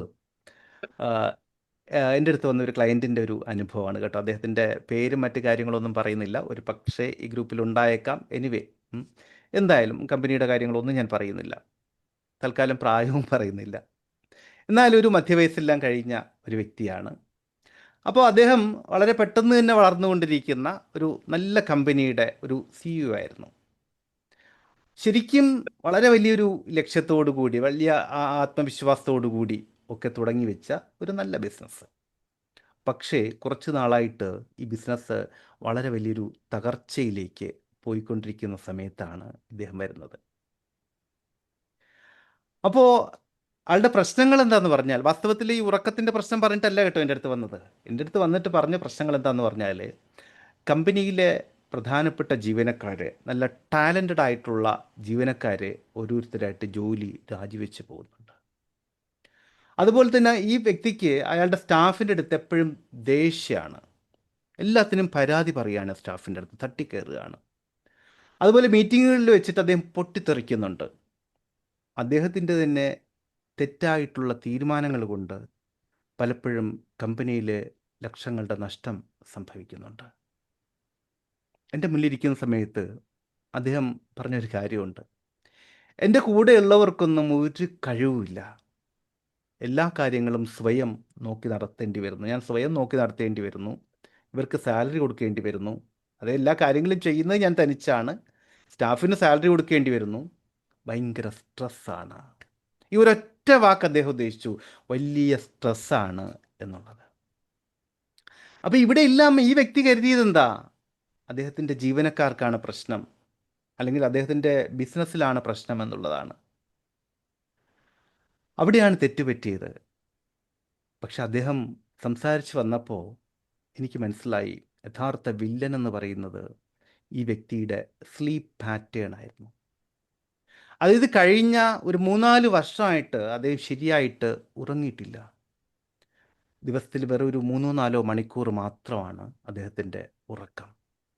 ബാക്കി സമയം മുഴുവൻ ഒന്നുകിൽ യാത്രകളിലോ അല്ലെങ്കിൽ ലാപ്ടോപ്പിന് മുന്നിലോ ഫോൺ കോളുകളിലോ ഒക്കെ ആയിരിക്കും. അദ്ദേഹം കരുതുന്നത് എന്താണെന്നറിയാമോ? എൻ്റെ ബിസിനസ്സിൻ്റെ ഗ്രോത്തിന് വേണ്ടിയിട്ടാണ് ഞാനിതെല്ലാം ചെയ്യുന്നത് എന്നുള്ളതാണ്. അതായത് ഈ ബിസിനസ് വളർത്താനുള്ള, ബിസിനസ് ഡെവലപ്പ് ചെയ്യാനുള്ള ഈ നെട്ടോട്ടത്തിൻ്റെ ഇടയിൽ ഉറക്കമെന്ന് പറയുന്ന സുഹൃത്തിനെ അദ്ദേഹം ഒരു ശല്യമായിട്ട് കണ്ടു. ഉറങ്ങാതെ ഇരുന്ന് ജോലി ചെയ്യുന്നത് എന്തോ ഒരു വലിയ നേട്ടമാണ് എന്ന് അദ്ദേഹം സ്വയം അങ്ങ് വിശ്വസിച്ചു. പക്ഷേ യഥാർത്ഥത്തിൽ ഇവിടെ എന്താണ് സംഭവിച്ചത് എന്നറിയാമോ? ഒരു ബിസിനസ് പ്രൊഫഷണൽ എന്നുള്ള വിധത്തിൽ ഏറ്റവും അത്യാവശ്യമായിട്ട് വേണ്ടത് എന്താണെന്ന് നിങ്ങൾക്കറിയാമോ? Emotional intelligence. അതായത് മറ്റുള്ളവരെ മനസ്സിലാക്കാനും അതുപോലെ തന്നെ കൃത്യമായിട്ട് കാര്യങ്ങൾ മാനേജ് ചെയ്യാനുമുള്ള, തീരുമാനങ്ങൾ എടുക്കാനുമൊക്കെയുള്ള കഴിവ്. പക്ഷെ ഒന്ന് ആലോചിച്ച് നോക്ക്, സ്ട്രെസ്സുള്ള സമയത്ത് കൃത്യമായിട്ടുള്ള തീരുമാനങ്ങൾ എടുക്കാനുള്ള കഴിവ് അവിടെ ഉണ്ടാവുമോ? നേരത്തെ തുടക്കത്തിൽ തന്നെ നമ്മൾ പറഞ്ഞു, ഉറക്കത്തിലേക്ക് ഓഫായി. ഉറക്കത്തിലേക്ക് പോകുന്നതിന് തൊട്ട് മുൻപ് പലപ്പോഴും ഇദ്ദേഹം ആരോടെങ്കിലും ഫോണിൽ സംസാരിച്ചിട്ട് അതെന്താണ് സംസാരിക്കുന്നത്, ഏത് ടോണിലാണ് സംസാരിക്കുന്നത്, ഏത് മോഡിലാണ് സംസാരിക്കുന്നത് എന്നുള്ളത് നിങ്ങൾക്ക് ഏകദേശം ഊഹിക്കാൻ പറ്റും. എന്നിട്ടായിരിക്കും ബെഡിലേക്ക് പോകുന്നത്. മനസ്സിലാവുന്നുണ്ടോ? അപ്പോൾ അദ്ദേഹത്തിൻ്റെ ബ്രെയിനിൽ നിറയെ എന്തായിരിക്കും? കോർട്ടിസോളും അഡ്രിനാലിനും സ്ട്രെസ് ഹോർമോണും. അത് തന്നെ അദ്ദേഹത്തെ ഉറക്കില്ല. മാത്രമല്ല ചിന്തകൾ മുഴുവൻ എന്തായിരിക്കും?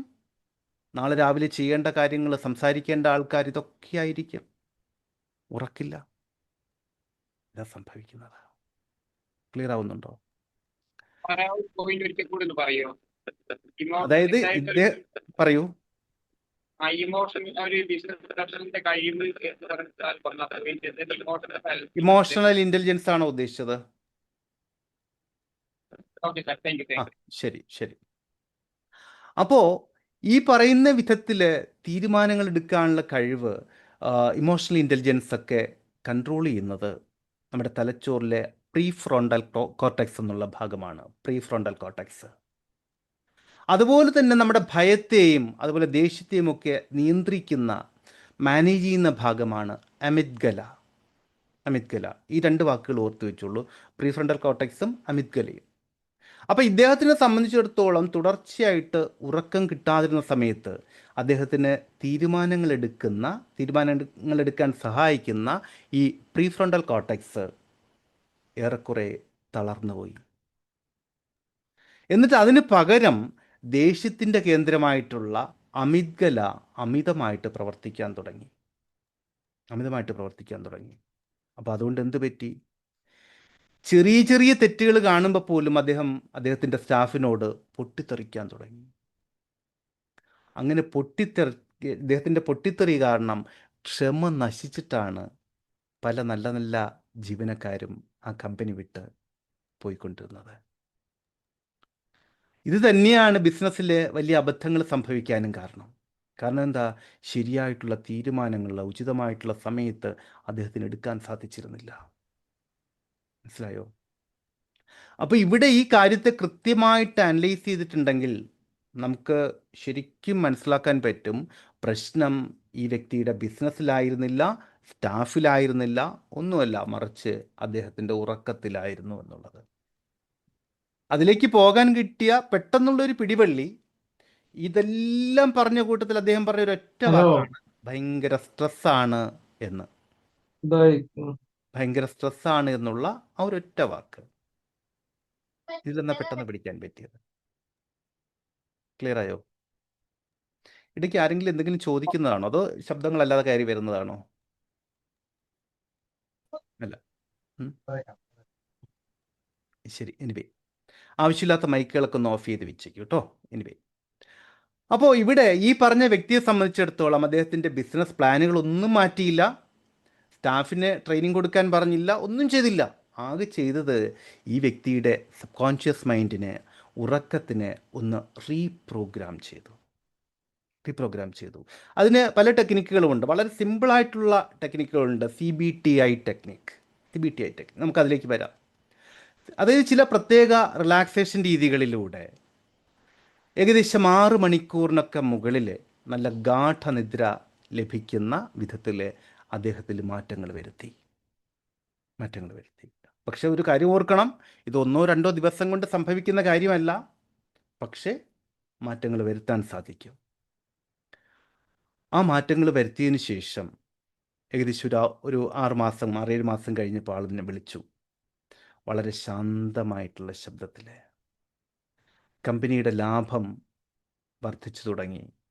അതുപോലെ അദ്ദേഹത്തിൻ്റെ അടുത്തുനിന്ന് പോയ സ്റ്റാഫുകൾ പലരും മടങ്ങിയെത്തി. കാരണം ഇവിടെ ഉണ്ടായിരുന്ന ആളുകളുമായിട്ട് അവർ കമ്മ്യൂണിക്കേറ്റ് ചെയ്യില്ലോ. അവർ പറഞ്ഞു, നമ്മുടെ ബോസ് ഇപ്പോൾ പഴയ മാതിരി ഒന്നുമില്ല, ഇപ്പോൾ എല്ലാവരുടെ വളരെ ശാന്തമായിട്ട് സംസാരിക്കുന്നുണ്ട്, എല്ലാവരോടും സ്നേഹമായിട്ട് കാര്യങ്ങൾ ചോദിച്ച് മനസ്സിലാക്കാൻ പറ്റുന്നുണ്ട്, അതുപോലെ കമ്പനി മെച്ചപ്പെട്ടു, സാലറി എല്ലാം കൃത്യമായിട്ട് കിട്ടിത്തുടങ്ങിയിട്ടുണ്ട്. ഇതൊക്കെ അറിഞ്ഞ സമയത്ത് പോയിരിക്കുന്ന ആളുകൾ മടങ്ങി വരാനും തുടങ്ങി. അപ്പോൾ ഇവിടെ ഇദ്ദേഹത്തിൽ, ഈ വ്യക്തിയിൽ ഒരു മാറ്റം വന്ന സമയത്ത് അദ്ദേഹത്തിൻ്റെ ടീമിന് വളരെ സന്തോഷത്തോടു കൂടി ജോലി ചെയ്യാൻ പറ്റി. കാരണം ഇപ്പോൾ ഈ വ്യക്തി ദേഷ്യപ്പെടുന്നില്ല, പ്രശ്നങ്ങളെ വളരെ കൂളായിട്ട് മാനേജ് ചെയ്യാൻ അദ്ദേഹത്തിന് പറ്റുന്നുണ്ട്. മനസ്സിലാവുന്നുണ്ടോ? ഇനി നിങ്ങൾ സ്വയം ഒന്ന് ആലോചിച്ച് നോക്കൂ. ഞാൻ തുടക്കത്തിൽ കുറച്ച് മുമ്പ് പറഞ്ഞില്ലേ, നമ്മുടെ ഉറക്കം ബിസിനസ്സിനെയും പ്രൊഫഷനെയും ഒക്കെ കൃത്യമായിട്ട് സ്വാധീനിക്കുന്നുണ്ട് എന്ന് പറഞ്ഞാൽ വിശ്വസിക്കുമോ എന്ന് ചോദിച്ചപ്പോൾ വിശ്വസിക്കാൻ ബുദ്ധിമുട്ടാണ് എന്നാണ് പലരും പറഞ്ഞത്. ഇനി ഒന്ന് ആലോചിച്ച് നോക്കൂ, നിങ്ങളുടെ സ്വന്തം കാര്യം എടുത്തിട്ട് നോക്ക്. മറ്റുള്ളവരുടെ കാര്യവും ഞാൻ ഈ പറഞ്ഞ കേസ് ഹിസ്റ്ററിയും ഒക്കെ വിട്ടോ, അത് ജസ്റ്റ് മനസ്സിലാക്കാൻ വേണ്ടി പറഞ്ഞെന്നുള്ളതേ ഉള്ളൂ. സ്വന്തം കാര്യം ഒന്ന് എടുത്ത് നോക്ക്. എത്രമാത്രം സ്വാധീനിച്ചിട്ടുണ്ട് ഒന്ന് പറയാമോ?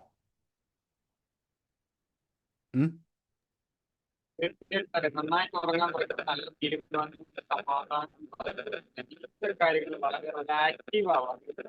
എനിക്ക് ക്ലിയർ ആവുന്നില്ല. എനിക്ക് മാത്രം ക്ലിയർ ആവാത്തതാണോ? എൻ്റെ എന്തെങ്കിലും പ്രോബ്ലം കൊണ്ടാണോ അതോ?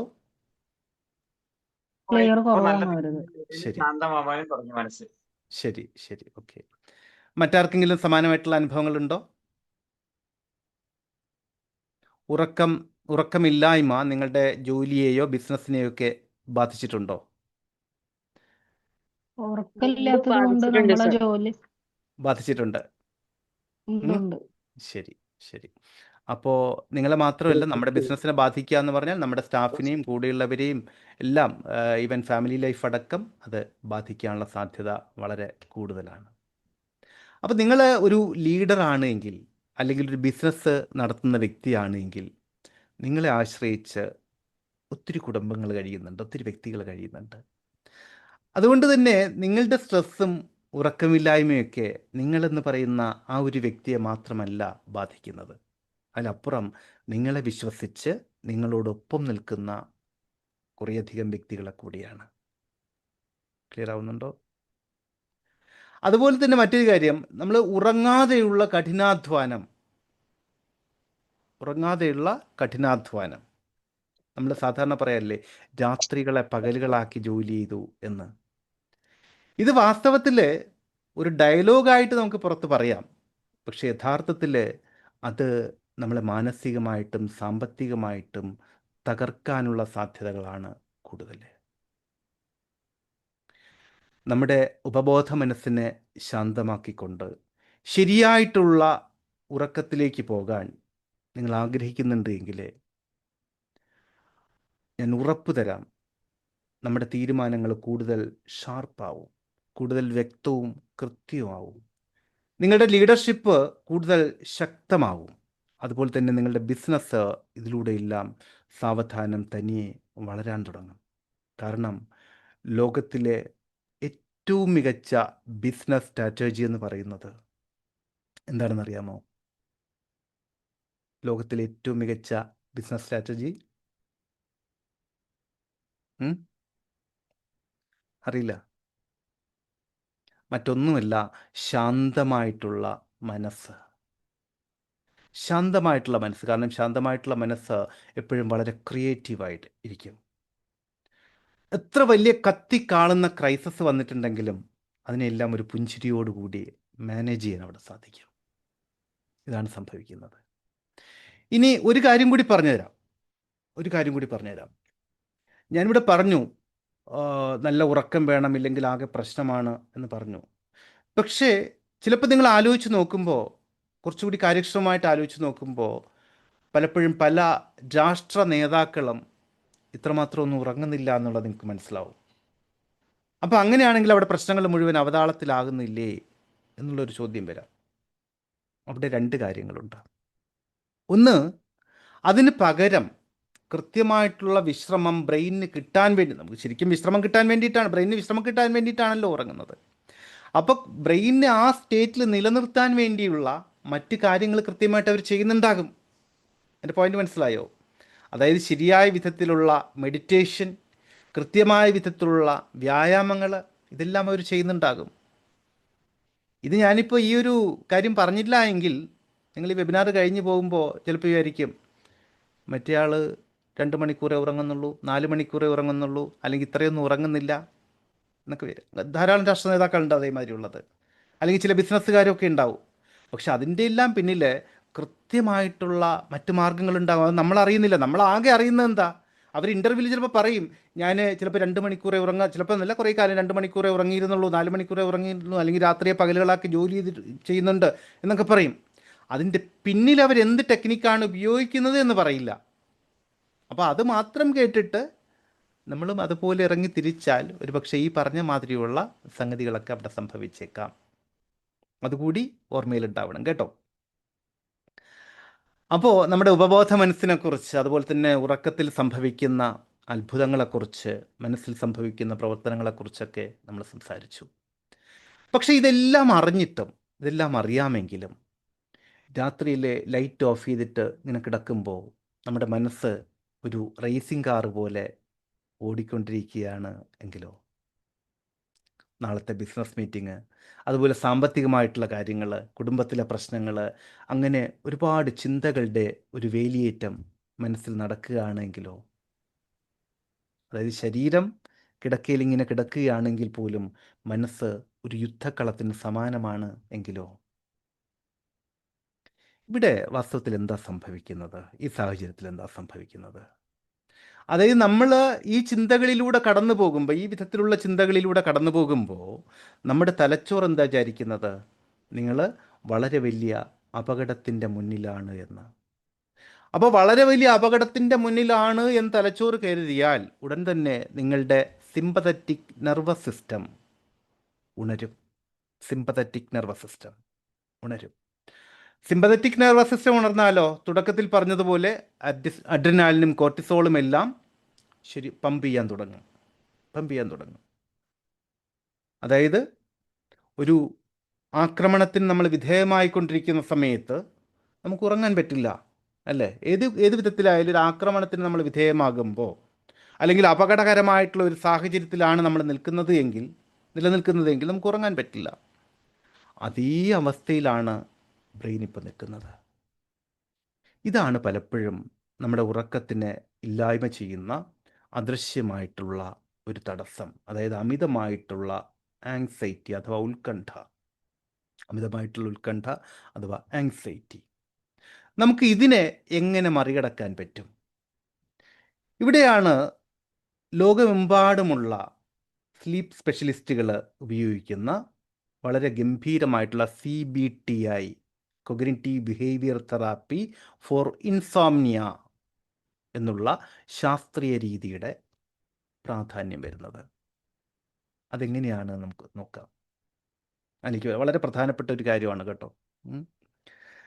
അതായത് നമ്മുടെ ബ്രെയിന് കാര്യങ്ങളൊക്കെ പഠിക്കുന്നത് അസോസിയേഷനുകളിലൂടെ.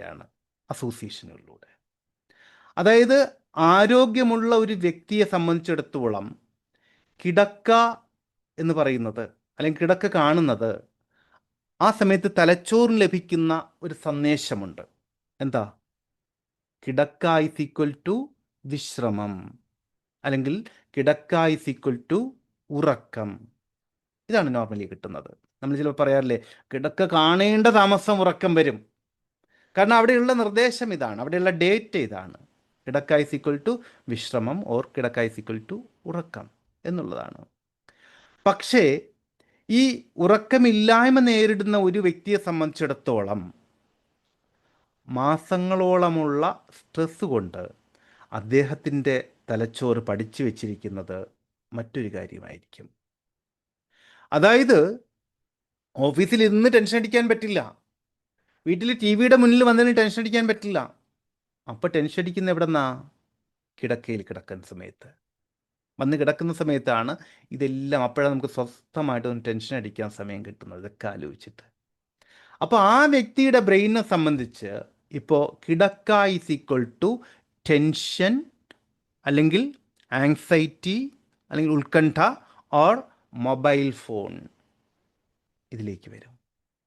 കിടക്ക is equal to tension, anxiety or mobile phone, ഈ കാര്യങ്ങളിലേക്ക് വരും. ക്ലിയർ ആവുന്നുണ്ടോ? മിക്കവാറും പേര് കൂടുതൽ സമയം മൊബൈൽ ഫോൺ ഉപയോഗിക്കുന്നത് കിടക്കകളിലായിരിക്കും, അല്ലേ? കിടക്കയിൽ കിടന്നിട്ടല്ലേ റീൽസ് ഇങ്ങനെ മറിക്കുക, കിടക്കയിലോ എവിടെയായാലും കിടന്നിട്ടല്ലേ ഇങ്ങനെ റീൽസ് മറിക്കുന്നതും മറ്റു സംഭവങ്ങളൊക്കെ കാണുന്നതും. മിക്കവാറും ബെഡ്റൂമുകളിൽ ടി വി ഉണ്ടാവും, കിടന്നിട്ട് കാണുക, യെസ്. അല്ലേ? മാത്രമല്ല ഇപ്പോൾ ഹൈടെക് തിയേറ്ററുകളിലും കിടക്ക വന്നിട്ടുണ്ട്. അപ്പോൾ ഇവിടെയെല്ലാം നമ്മുടെ ബ്രെയിനിൻ്റെ പ്രോഗ്രാം മാറുകയാണ്.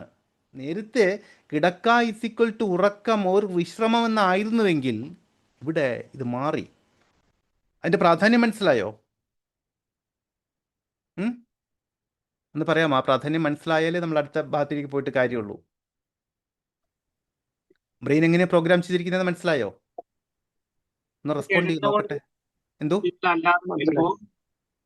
ആയില്ല, മനസ്സ് മാറിപ്പോവാണ്. ക്ലിയർ ആയില്ല.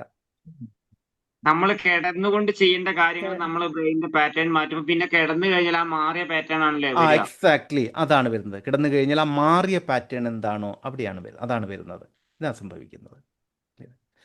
അപ്പോൾ ഇവിടെ നമ്മൾ ആദ്യം ചെയ്യേണ്ട ഒരു കാര്യം ഈ തെറ്റായിട്ടുള്ള അസോസിയേഷനെ മാറ്റിയെടുക്കുക എന്നുള്ളതാണ്. തെറ്റായിട്ടുള്ള അസോസിയേഷനെ മാറ്റിയെടുക്കുക എന്നുള്ളതാണ്. അതിന് CBTI പറയുന്ന ഒരു ഗോൾഡൻ റൂൾ ഉണ്ട്. Golden rule, the 20 minute rule എന്ന് പറയും. The 20 minute rule. ഇവിടെ ചെയ്യേണ്ടത്, നിങ്ങൾ ഉറങ്ങാൻ കിടന്നിട്ട് ഏകദേശം 20 മിനിറ്റ് കഴിഞ്ഞിട്ടും ഉറക്കം വരുന്നില്ല എങ്കിൽ ഇവിടെ ഒരു കാര്യം കൂടി ശ്രദ്ധിക്കണം. ഈ കിടന്നിട്ട് 20 മിനിറ്റ് മൊബൈലിൽ തോണ്ടി കിടന്നിട്ട് ഉറക്കം വരുന്നില്ല എന്നല്ല ഞാൻ പറഞ്ഞത്. ലൈറ്റെല്ലാം ഓഫ് ചെയ്തിട്ട് ഉറങ്ങാൻ തയ്യാറായി കിടന്നിട്ടും 20 മിനിറ്റ് കഴിഞ്ഞിട്ടും ഉറക്കം വരുന്നില്ല എങ്കിൽ, അല്ലെങ്കിൽ ചിന്തകൾ വന്നിട്ട് നിങ്ങളെ അലട്ടാൻ തുടങ്ങിക്കഴിഞ്ഞാൽ അവിടെ തിരിഞ്ഞും മറിഞ്ഞും കിടന്നിട്ട് ബുദ്ധിമുട്ടാൻ നിൽക്കരുത്. പിന്നെയോ ഉടൻ തന്നെ കിടക്കയിൽ നിന്നും എഴുന്നേൽക്കുക. കിടക്കയിൽ നിന്ന് എഴുന്നേറ്റാൽ മാത്രം പോരാ, വെറുതെ എഴുന്നേറ്റാൽ മാത്രം പോരാ. എന്നിട്ട് കിടപ്പുമുറിയുടെ നിങ്ങളുടെ ബെഡ്റൂമിൻ്റെ പുറത്തേക്ക് പോയിട്ട് കുറച്ച് മങ്ങിയ വെളിച്ചത്തിൽ വളരെ ശാന്തമായിട്ട് ഇരിക്കണം. മങ്ങിയ വെളിച്ചത്തിൽ ശാന്തമായിട്ട് ഇരിക്കണം. നോക്കൂ, വളരെ വളരെ പ്രധാനപ്പെട്ടൊരു കാര്യമാണ് ഞാൻ പറയുന്നത്. നിങ്ങൾ 1000-ങ്ങളോ 10,000-ങ്ങളോ പോയിട്ടൊരു തെറാപ്പി എടുത്ത് മാറ്റേണ്ട കാര്യങ്ങളാണ് ഞാനിവിടെ പറഞ്ഞു തരുന്നത്. ശ്രദ്ധിക്കുക. തെറാപ്പിസ്റ്റുകളുണ്ടെങ്കിൽ, നിങ്ങൾക്ക് അറിയാത്ത ടെക്നിക്കാണിതെങ്കിൽ അത് ഓർത്ത് വെച്ചോളൂ. അപ്പോൾ ഇവിടെയും പറ്റുന്ന ഒരു പ്രധാന പ്രശ്നമുണ്ട്. വളരെ കൃത്യമായിട്ട് ഓർത്ത് വെച്ചോളൂ, തെറ്റിപ്പോണ്ട. അതായത് 20 മിനിറ്റ് കഴിഞ്ഞിട്ട്, ഏകദേശം 20 മിനിറ്റ് കഴിഞ്ഞിട്ടും ഉറക്കം വരുന്നില്ല എങ്കിൽ ബെഡ്റൂമിൽ ബഹളം ഉണ്ടാക്കുന്ന ആൾക്കാരൊന്ന് റിമൂവ് ചെയ്തേക്കൂ കേട്ടോ. ദിവ്യ, ബഹളം ഉണ്ടാക്കുന്ന ആൾക്കാർ റിമൂവ് ചെയ്തേക്കൂ, വാണിംഗ് ഒന്നും വേണ്ട. അപ്പോൾ ഒന്ന് പുറത്തേക്ക് പോയിട്ട്, പുറത്തേക്ക് എന്നാൽ വീട്ടിന് പുറത്തേക്കല്ല, പുറത്തൊരു റൂമിലോ അല്ലെങ്കിൽ നിങ്ങളുടെ സിറ്റ് ഔട്ടിലോ എവിടെയെങ്കിലും പോയിട്ട് ശാന്തമായിട്ടിരിക്കണം. എന്നിട്ട് ടി വിയോ മൊബൈലോ കാണരുത്. പലപ്പോഴും പറ്റുന്ന അബദ്ധമാണ് എന്താ, ഉറക്കം വന്നില്ലെങ്കിൽ പോയി നിന്ന് കുറച്ച് സമയം TV കാണാം അല്ലെങ്കിൽ മൊബൈൽ നോക്കാം എന്നുള്ളതാണ്. ഒരു കാര്യം കൂടെയുണ്ട്, ഒരു കാരണവശാലും വലിയ ലൈറ്റുകൾ പ്രകാശിപ്പിക്കരുത്. അങ്ങനെയുണ്ട്, ലൈറ്റൊക്കെ ഇട്ടിട്ട് ഹാളിലോ പുറത്തൊക്കെ പോയിരിക്കുന്നു. അതും ചെയ്യരുത്. കാരണം അപ്പോഴും നമ്മുടെ ബ്രെയിനിന് റോങ് ആയിട്ടുള്ള ഇൻഫർമേഷൻ കിട്ടും. അതിന് പകരം, ഇതൊന്നും ചെയ്യാതെ പകരം നിങ്ങൾക്ക് വലിയ താല്പര്യമൊന്നും തോന്നാത്ത ഒരു പുസ്തകം വായിക്കുകയോ അല്ലെങ്കിൽ വെറുതെ ഇരിക്കുകയോ ചെയ്യുക. വലിയ താല്പര്യമില്ല, വളരെ ത്രില്ലിംഗ് ആയിട്ടുള്ള പുസ്തകങ്ങളും വായിക്കരുത്. തുടർന്ന് വായിക്കാൻ പ്രേരിപ്പിക്കുന്ന വിധത്തിലുള്ള കഥകളോ അങ്ങനത്തെ ഒന്നും വായിക്കരുത്. വലിയ താല്പര്യമില്ലാത്ത പുസ്തകങ്ങൾ വായിക്കുക, അല്ലെങ്കിൽ ശാന്തമായിട്ടിരിക്കുക. എന്നിട്ട് നിങ്ങളുടെ കണ്ണുകൾ അടഞ്ഞു പോകുന്നു, നല്ല ഉറക്കം വരുന്നു എന്ന് തോന്നുന്ന സമയത്ത് മാത്രം തിരികെ കിടക്കയിലേക്ക് പോവുക. ചിലപ്പോൾ ചില ആളുകൾ ഇത് ചെയ്യുന്നുണ്ടാകാം, പക്ഷെ അവിടെയും തെറ്റിപ്പോകുന്ന കാര്യം പലപ്പോഴും നല്ല ലൈറ്റൊക്കെ ഓൺ ചെയ്ത് വെച്ചിട്ടായിരിക്കും പുസ്തകം വായിക്കുന്നത്, അല്ലെങ്കിൽ TV കാണുന്നത്, അല്ലെങ്കിൽ മൊബൈൽ തോണ്ടുന്നത്. എന്ത് ചെയ്താലും അതല്ല വേണ്ടത്. മങ്ങിയ വെളിച്ചത്തിൽ പുസ്തകം വായിക്കാൻ ബുദ്ധിമുട്ടുണ്ടെങ്കിൽ പുസ്തകം വായിക്കേണ്ട, ശാന്തമായിട്ടിരിക്കുക. അപ്പോൾ ഇതിൻ്റെ ഗുണം എന്താന്ന് പറഞ്ഞാൽ, നമ്മുടെ ബെഡും നമ്മുടെ ആങ്സൈറ്റി, നമ്മുടെ കിടക്കയും ഉത്കണ്ഠയും തമ്മിലുള്ള ആ തെറ്റായിട്ടുള്ള ബന്ധം ഇതിലൂടെ മുറിച്ചു മാറ്റപ്പെടും. അതായത് നിങ്ങളുടെ ബെഡ്റൂം എന്ന് പറയുന്നത് ഉറങ്ങാൻ വേണ്ടി മാത്രമുള്ളതാണ് എന്ന് തലച്ചോറിനെ അത് വീണ്ടും വീണ്ടും പഠിപ്പിക്കും. 1. 2, പ്രായോഗികമായിട്ടുള്ള മറ്റൊരു മാർഗം പറയാം. നിങ്ങളുടെ സ്ട്രെസ് ഹോർമോണുകളെ വളരെ പെട്ടെന്ന് തന്നെ ഓഫ് ചെയ്യാൻ പറ്റും. ഇത് രണ്ടാമത്തെ മറ്റൊരു മാർഗത്തിലേക്കാണ് നമ്മൾ പോകുന്നത്. നമ്മുടെ സ്ട്രെസ് ഹോർമോണുകളെ പെട്ടെന്ന് ഓഫ് ചെയ്യാൻ പറ്റും. അതിനുള്ളൊരു എളുപ്പ വഴിയുണ്ട്. Hypnotic relaxation. നിങ്ങൾക്കറിയാമോ, നമ്മുടെ ശ്വാസോച്ഛ്വാസവും അതുപോലെ നെർവസ് സിസ്റ്റവും തമ്മിൽ നേരിട്ട് തന്നെ ബന്ധമുണ്ട്. ഞാൻ വളരെ ലളിതമായിട്ടുള്ള, വളരെ സിമ്പിളായിട്ടുള്ളൊരു ബ്രീത്തിങ് ടെക്നിക്ക് പറയാം. ഒന്ന് ശ്രദ്ധിച്ചോ. നമ്മൾ ശ്വാസം ഉള്ളിലേക്ക് എടുക്കുന്നതിനേക്കാൾ കുറച്ച് കൂടുതൽ സമയം ശ്വാസം പുറത്തേക്ക് വിടാൻ ഒന്ന് ശ്രദ്ധിച്ചു കഴിഞ്ഞാൽ, അതായത് ഒരു 4 സെക്കൻഡ് കൊണ്ട് മെല്ലെ ശ്വാസം ഉള്ളിലേക്ക് എടുക്കുന്നു എന്ന് കരുതുക. ആ ശ്വാസം ഒരു 6 അല്ലെങ്കിൽ 8 സെക്കൻഡ് കൊണ്ട് മെല്ലെ പുറത്തേക്ക് വിടുക. 4 സെക്കൻഡ് കൊണ്ട് ശ്വാസം ഉള്ളിലേക്ക് എടുക്കുക, 8 സെക്കൻഡ് കൊണ്ട് ശ്വാസം പുറത്തേക്ക് വിടുക. ഇത് ചെയ്യുന്ന സമയത്ത് നമ്മുടെ ശരീരത്തിലെ പാരാസിമ്പത്തറ്റിക് നെർവസ് സിസ്റ്റം ആക്റ്റീവ് ആകും. ഇതാണ് നമ്മുടെ ശരീരത്തിൻ്റെ യഥാർത്ഥ റെസ്റ്റ് ആൻഡ് റിക്കവറി സ്വിച്ച് എന്ന് പറയുന്നത്. 1 മിനിറ്റ് സമയം ഈ വിധത്തിൽ ശ്വസിക്കുമ്പോൾ തന്നെ നമ്മുടെ ഹൃദയമിടിപ്പ് മെല്ലെ കുറയാൻ തുടങ്ങും. ശരീരം പൂർണ്ണമായിട്ടുള്ള ശാന്തതയിലേക്ക് മാറും.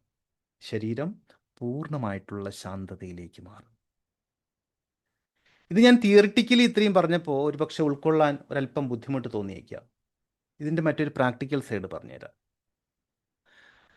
നമുക്ക് ഭയം വരുന്ന സമയത്ത്, അല്ലെങ്കിൽ ടെൻഷൻ വരുന്ന സമയത്ത്, ഒരു അപകടത്തിൽ പെട്ടുപോകുന്ന സമയത്ത് ശരീരത്തിൽ വരുന്ന മാറ്റങ്ങൾ എന്തൊക്കെയാണ്? പെട്ടെന്ന് വിസിബിൾ ആവുന്ന മാറ്റങ്ങൾ, അല്ലെങ്കിൽ ശ്വാസത്തിൽ വിസിബിൾ ആവുന്ന മാറ്റങ്ങൾ എന്തൊക്കെയാണ്? without any സ്പീഡിലാവും ശ്വാസം. ശ്വാസം വേഗത്തിലാകും, അല്ലേ? ഹൃദയമിടിപ്പ് വേഗത്തിലാകും. അപ്പൊ ഇവിടെ ചെയ്യുന്ന നമ്മൾ ശ്വാസത്തിന്റെ വേഗത ബോധപൂർവം കുറയ്ക്കുന്നു. സ്വാഭാവികമായിട്ടും ഹൃദയമിടിപ്പും സാവധാനം കുറഞ്ഞു വരും.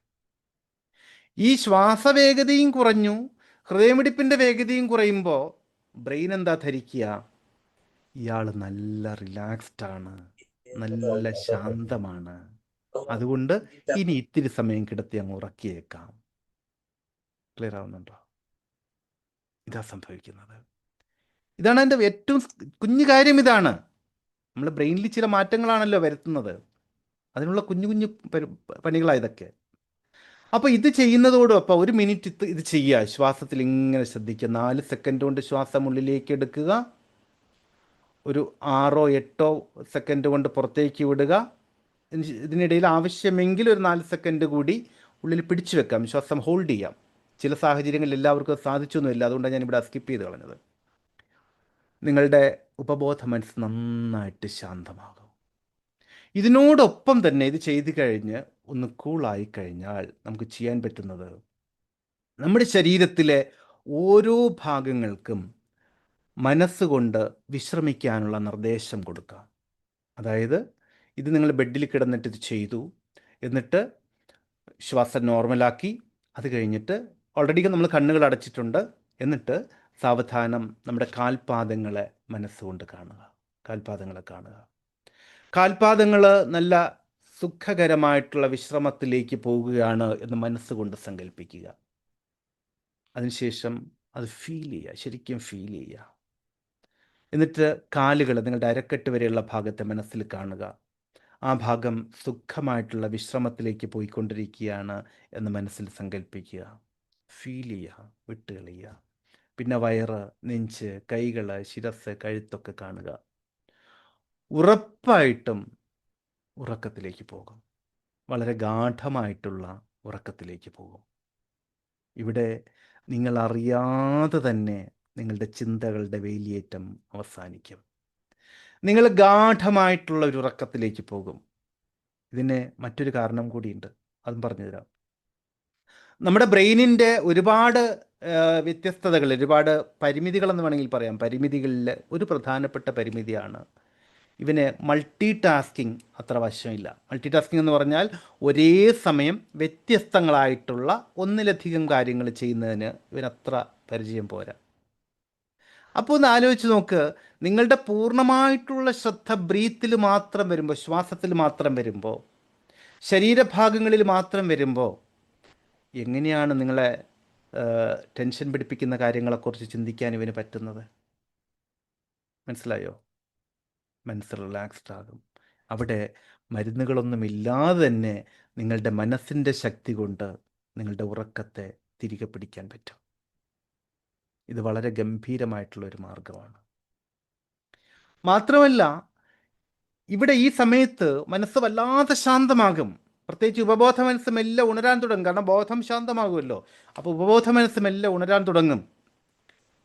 നിങ്ങൾ പറയുന്നത് കേൾക്കാൻ, നിങ്ങൾ പറയുന്നതിനെ അനുസരിക്കാൻ, പൂർണ്ണമായിട്ട് ഉൾക്കൊള്ളാൻ അവിടെ ഉപബോധ മനസ്സ് തയ്യാറാകും. ആ സമയത്ത് അതിനെ ഭയപ്പെടുത്തരുത്. പകരം വളരെ സ്നേഹത്തോടു കൂടി, വളരെ ശാന്തതയോടുകൂടി ഉചിതമായിട്ടുള്ള നിർദ്ദേശങ്ങൾ കൊടുക്കുക. എൻ്റെ മനസ്സ് വളരെയധികം ശാന്തമാണ്, വളരെയധികം സമാധാനത്തിലാണ്, വളരെയധികം സന്തോഷത്തിലാണ് തുടങ്ങിയ നിർദ്ദേശങ്ങൾ കൂടി കൊടുത്താൽ ഏറ്റവും ഗംഭീരമായിട്ട് രാവിലെ ഉണർന്നെണീക്കാൻ നിങ്ങൾക്ക് സാധിക്കും. ഉറപ്പായിട്ട് നിങ്ങൾക്ക് സാധിക്കും. ഇതുവരെയുള്ള കാര്യങ്ങൾ കൃത്യമാണോ? മനസ്സിലായോ? ശരിയായിട്ടുള്ള ഉറക്കം കിട്ടാൻ വേണ്ടിയിട്ട് എന്തൊക്കെ ചെയ്യാം എന്നുള്ളത് മനസ്സിലായി. Thank you so much sir. ശരി. You have given lot of information. Thank you sir. Thank you very much. അതെ, ഒരു ഡൗട്ട് ഉണ്ടേ. പറയൂ. പിന്നെ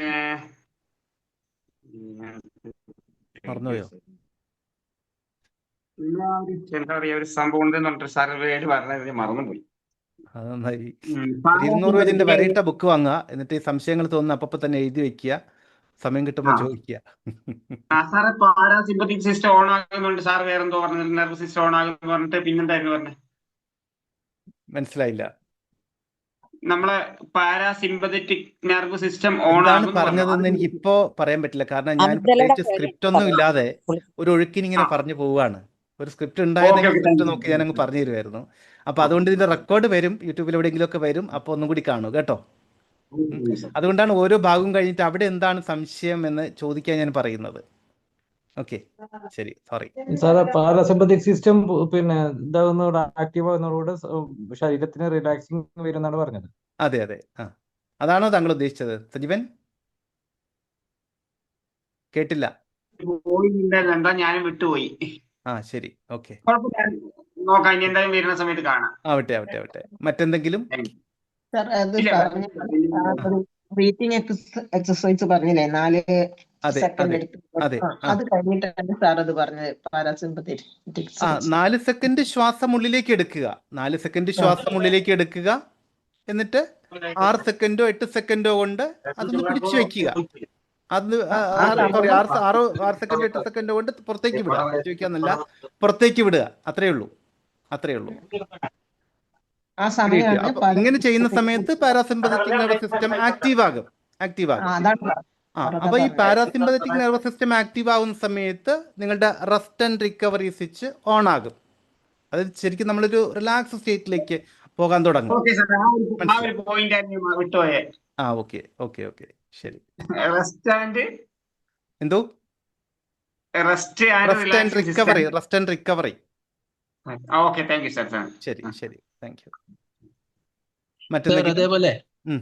നമ്മളുടെ ഈ ബെഡ്റൂമിലെ ലൈറ്റിനൊക്കെ ഇമ്പോർട്ടൻസ് ഉണ്ടോ? താങ്കളത് ചോദിച്ചത് വളരെ നന്നായി. 2 കാര്യങ്ങളുണ്ട്. ഒന്ന്, ബെഡ്റൂമിൽ ലൈറ്റ് ഇമ്പോർട്ടൻസ് ഉണ്ട്, അതിലേക്ക് ഞാൻ വരാം. അതിനേക്കാൾ പ്രധാനമാണ് കഴിയുന്നിടത്തോളം നിങ്ങളുടെ ബെഡ്റൂമിൽ TV ഉപയോഗിക്കരുത്. കാരണം നമ്മുടെ ബെഡ്റൂം എന്ന് പറഞ്ഞാൽ ഉറങ്ങാൻ വേണ്ടി മാത്രമുള്ള ഒരിടമാക്കി മാറ്റുക. ബെഡ്റൂം എന്ന് പറഞ്ഞാൽ നമ്മൾ അവിടേക്ക് എത്തുമ്പോൾ നമ്മുടെ ബ്രെയിൻ മനസ്സിലാക്കണം, ഓക്കെ ഉറങ്ങാനുള്ള സമയമായിരിക്കുന്നു എന്ന്. അതുകൊണ്ട് തന്നെ കഴിയുന്നിടത്തോളം TV അങ്ങനെയൊക്കെയുള്ള സംഗതികൾ മാറ്റിവെച്ചേക്കുക. 1. 2, താങ്കൾ പറഞ്ഞ പോലെ ലൈറ്റുകൾ കഴിയുന്നിടത്തോളം മനസ്സിന് ശാന്തതയേകുന്ന ഡിം ലൈറ്റുകൾ, അതുപോലെ വാം ലൈറ്റുകൾ ഒക്കെ ഉപയോഗിക്കുന്നതും കുറച്ച് ബെറ്റർ ആയിരിക്കും കേട്ടോ. പിന്നെ അതുപോലെ കുറേ കാര്യങ്ങൾ പറയാനുണ്ട്. പിന്നെയുമുണ്ട്, മൊബൈൽ മാറ്റിവെക്കാൻ പറയും. സാധാരണ ഉറക്കത്തിലേക്ക് പോകുന്നതിന് 1 മണിക്കൂർ മുൻപെങ്കിലും മൊബൈൽ മാത്രമല്ല, ഡിജിറ്റൽ സ്ക്രീനുകളെല്ലാം TV, കമ്പ്യൂട്ടർ ഒക്കെ മാറ്റിവെക്കാൻ പറയും. കാരണം അതിൽ നിന്ന് വരുന്ന ബ്ലൂ റേസ് ഉണ്ട്, ഇത് ബ്രെയിനിനെ ഉണർത്താനുള്ള സാധ്യതകളുണ്ട്. അതുപോലെ തന്നെ നമ്മൾ റീൽസൊക്കെ സ്ക്രോൾ ചെയ്ത് പോകുമ്പോൾ ഇനി അടുത്തെന്തായിരിക്കും, അല്ലെങ്കിൽ കഴിഞ്ഞ റീലിൻ്റെ ബാക്കി എന്തായിരിക്കും, ഇതൊക്കെ ആലോചിച്ചിട്ട് ഇവൻ ടെൻഷൻ അടിക്കാൻ തുടങ്ങും. അതുകൊണ്ട് അതൊക്കെ ഒന്ന് ശാന്തമാകാൻ വേണ്ടിയിട്ട് ഉറങ്ങാൻ പോകുന്നതിന് 1 മണിക്കൂർ മുൻപെങ്കിലും മൊബൈലൊക്കെ ഒന്ന് മാറ്റിവെക്കാൻ പറയാറുണ്ട് കേട്ടോ. മങ്ങിയ വെളിച്ചത്തിന് കളർ ഉണ്ടോ? ഏതാ? Warm light. 2 കാര്യങ്ങൾ പറയാം. ഒന്ന്, നമ്മുടെ ആൽക്കമി എന്നുള്ള ഒരു online law of attraction course ഉണ്ട്. ലോ ഓഫ് അട്രാക്ഷൻ മാത്രമല്ല, അതിലൊത്തിരി കാര്യങ്ങൾ വരുന്നുണ്ട്. പല വിധത്തിലുള്ള ഹീലിങ്ങുകൾ അതിൻ്റെ ഉള്ളിൽ വരുന്നുണ്ട്. ഈ പറഞ്ഞ പോലെ ചൈൽഡ്ഹുഡിലുണ്ടായിരിക്കുന്ന പല അസ്വസ്ഥതകളുടെയും ഹീലിംഗ് മാത്രമല്ല, ഈ 14 ദിവസമാണ് അതിൻ്റെ കാലാവധി. ഞാൻ ചുരുക്കി പറയുന്നതിന് കാരണം മുമ്പ് വെബിനാറുകളിൽ പറഞ്ഞിട്ടുണ്ട്. 14 ദിവസമാണ് അതിൻ്റെ കാലാവധി. 14 ദിവസം 14 വ്യത്യസ്തങ്ങളായിട്ടുള്ള മെഡിറ്റേഷനുകളിലൂടെ നമ്മൾ കടന്നു പോകും. മനസ്സിനെ വളരെ ആഴത്തിൽ സ്വാധീനിക്കുന്ന വിധത്തിലുള്ള മെഡിറ്റേഷനുകളാണ്. അതിൽ പങ്കെടുത്തിട്ടുള്ളവർക്ക് അറിയാം. നമുക്ക് സമയമുണ്ടെങ്കിൽ ആരെങ്കിലുമൊക്കെ പറയുമായിരിക്കും. എനിവേ, അപ്പം വളരെ ഗംഭീരമായിട്ടുള്ള പ്രോഗ്രാമാണ്. ഈ 1-ാം തീയതി പുതിയ ബാച്ച് തുടങ്ങുന്നുണ്ട്.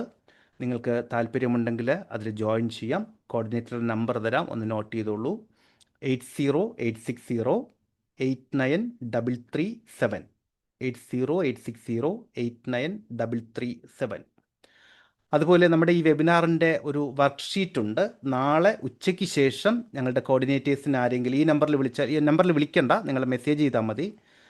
ഒരു വർക്ക്ഷീറ്റ് ഉണ്ട്, നമ്മുടെ ഈ വെബിനാറിൻ്റെ വർക്ക്ഷീറ്റ്. നിങ്ങൾക്ക് കൂടുതൽ ഡെവലപ്പാകാൻ വേണ്ടിയിട്ടുള്ള ഒരു സംഗതിയാണ് അത്. നിങ്ങൾ മെസ്സേജ് അയച്ചിട്ടുണ്ടെങ്കിൽ അവരത് അയച്ച് നാളെ ഉച്ചയ്ക്ക് ശേഷം കേട്ടോ. രാവിലെ എനിക്കതൊന്ന് പ്രിപ്പയർ ചെയ്യാനുള്ള സമയം വേണം. ഉച്ചയ്ക്ക് ശേഷം ഒന്ന് മെസ്സേജ് അയച്ചിട്ടുണ്ടെങ്കിൽ അവരത് അയച്ചു തരും. അത് കുറച്ചുകൂടി ഗുണം ചെയ്യും. അതുപോലെ തന്നെ സ്ലീപ്പിന് വേണ്ടിയിട്ടുള്ള മെഡിറ്റേഷനുണ്ട്. മെഡിറ്റേഷൻ നിങ്ങൾക്ക് ഈ പറഞ്ഞ കോർഡിനേറ്ററെ കോൺടാക്ട് ചെയ്തിട്ടുണ്ടെങ്കിൽ അവരത് തരും കേട്ടോ. വേണമെങ്കിൽ കോൺടാക്ട് ചെയ്യാം. കൂടുതൽ എന്തെങ്കിലും അറിയേണ്ടതുണ്ടോ? അതുപോലെ പറയൂ. ഉറങ്ങുന്നതിന് മുന്നേ പാട്ട് കേട്ട് ഉറങ്ങുന്നത് നല്ലതല്ലേ? പാട്ട് കേൾക്കാം, പക്ഷേ വളരെ ശാന്തമായിട്ടുള്ള പാട്ടുകൾ മാത്രം. അതായത് ഈ DJ മ്യൂസിക് മാതിരിയുള്ള സംഗതികളൊക്കെ കഴിയുന്നിടത്തോളം ഒഴിവാക്കുക. ശാന്തമായിട്ടുള്ള, മനസ്സിന് സമാധാനവും സന്തോഷവും തരുന്ന, കുളിർമ തരുന്ന വിധത്തിലുള്ള പാട്ടുകൾ കേൾക്കാം. Thank you. മറ്റെന്തെങ്കിലും? നമുക്ക് ആഴ്ചയിൽ 1-2 വെബിനാറുകളൊക്കെ ചെയ്യണമെന്ന് വിചാരിക്കുന്നു. ഏതെങ്കിലും വിഷയങ്ങൾ പ്രത്യേകിച്ച് ഓർമ്മയിൽ വരുന്നുണ്ടോ? നിങ്ങൾക്ക് ആവശ്യമുള്ള വിഷയങ്ങൾ പറഞ്ഞാൽ നമുക്ക് ചെയ്യാൻ പറ്റുന്നതാണെങ്കിൽ നമുക്കത് തീർച്ചയായിട്ടും ചെയ്യാം. അതുപോലെ വെബിനാറുകൾക്ക് വേണ്ടിയിട്ട് മാത്രം നമുക്കൊരു വാട്സപ്പ് ഗ്രൂപ്പ് ഫോം ചെയ്യുന്നതിനെ കുറിച്ച് എന്ത് പറയുന്നു? ഒരു വെബിനാറായിട്ട് ചെയ്യാൻ പറ്റുന്നതല്ല, പക്ഷെ അതിൻ്റെ ഇൻട്രൊഡക്ഷൻ, അതിൻ്റെ പ്രാധാന്യം, അതിൻ്റെ പരിമിതികൾ, സാധ്യതകളൊക്കെ വേണമെങ്കിൽ നമുക്കൊരു വെബിനാറിൽ ചെയ്യാം. Fast life regression. ശരി, ശരി. വെബിനാറിൻ്റെ അറിയിപ്പുകൾക്ക് മാത്രമായിട്ടൊരു വാട്സപ്പ് ഗ്രൂപ്പ് ഫോം ചെയ്യുന്നതിനെ കുറിച്ച് എന്ത് തോന്നുന്നു? നല്ല കാര്യം, നല്ല വാട്സപ്പ് കാര്യം. ഗ്രൂപ്പ് നല്ല കാര്യമാണ്. ശരി, നല്ലതാണ് സാറേ. പിന്നെ ഞാനത് കോർഡിനേറ്റേഴ്സിനോട് പറയാം. പാരന്റിനെ എന്തോ പറയൂ പറയൂ. പാരന്റിങ്ങിനെ കുറിച്ചിട്ടൊരു വെബിനാറോ ക്ലാസ്സോ പാരന്റിങ്ങിനെ കുറിച്ച് നമുക്കൊരു വെബിനാർ ചെയ്യാം, തീർച്ചയായിട്ടും. ശരി, അപ്പം നമുക്കൊരു കാര്യം ചെയ്യാം, വെബിനാറിൻ്റെ ഒരു ഗ്രൂപ്പ് ഉണ്ടാക്കാം. അപ്പം നമുക്ക് അവിടെ ഡിസ്കസ് ചെയ്യാൻ പറ്റും കേട്ടോ. നിങ്ങൾക്ക് ഓക്കെ. താല്പര്യമുള്ള വിഷയങ്ങൾ പറഞ്ഞാൽ നമുക്ക് ആ വിഷയങ്ങളിൽ ചെയ്യാൻ പറ്റും കേട്ടോ. ഏതെങ്കിലും എക്സ്പേർട്സിനെ വെച്ചിട്ട് ചെയ്യേണ്ട വിഷയങ്ങളുണ്ടെങ്കിൽ നമുക്ക് അങ്ങനെയൊക്കെ ചെയ്യാൻ പറ്റും. നമുക്കത് നോക്കാം. അപ്പോൾ ഗ്രൂപ്പിൻ്റെ ഗ്രൂപ്പ് നാളെ ഫോം ചെയ്യാൻ ഞാൻ പറയാം, കോർഡിനേറ്റേഴ്സിനോട് പറയും, അവർ ചെയ്തു തരും. നിങ്ങൾക്ക് ആർക്കെങ്കിലും ലിങ്ക് കിട്ടാതെ ഉണ്ടെങ്കിൽ കോർഡിനേറ്റേഴ്സിനെ ഒന്ന് കോൺടാക്ട് ചെയ്താൽ മതി കേട്ടോ. ഓക്കെ, മറ്റെന്തെങ്കിലും കൂടുതൽ എന്തെങ്കിലും അറിയേണ്ടതുണ്ടോ? ശരി, അപ്പോൾ അങ്ങനെയാണെങ്കിൽ തൽക്കാലം നമുക്ക് പിരിയാം. ഇത്രയും സമയം വളരെ ക്ഷമയോടുകൂടി വളരെ സ്നേഹത്തോടുകൂടി കേട്ടിരുന്നതിന് ഹൃദയത്തിൻ്റെ ഭാഷയിൽ നന്ദി. അറിവ് പകർന്നു തരുന്ന എല്ലാ ഗുരുനാഥന്മാരുടെയും പ്രണാമങ്ങൾ അർപ്പിച്ചുകൊണ്ട് മറ്റൊരു വേദിയിൽ വീണ്ടും കണ്ടുമുട്ടാമെന്ന ശുഭപ്രതീക്ഷയോടുകൂടി തൽക്കാലം ഇവിടെ പറഞ്ഞു പിരിയുന്നു. സ്നേഹപൂർവ്വം അശോക് നാരായൺ. താങ്കൾ കോൺടാക്ട് ചെയ്യും. മൊയ്തീൻ നല്ല സർ. അറിവുകളാണ്. ശരി, thank you. Thank you sir. Thank you sir. Moideen sir. Thank you sir. Thank you sir. Thank you. Thank you sir. Thank you sir. Thank you. Good night. Thank you sir.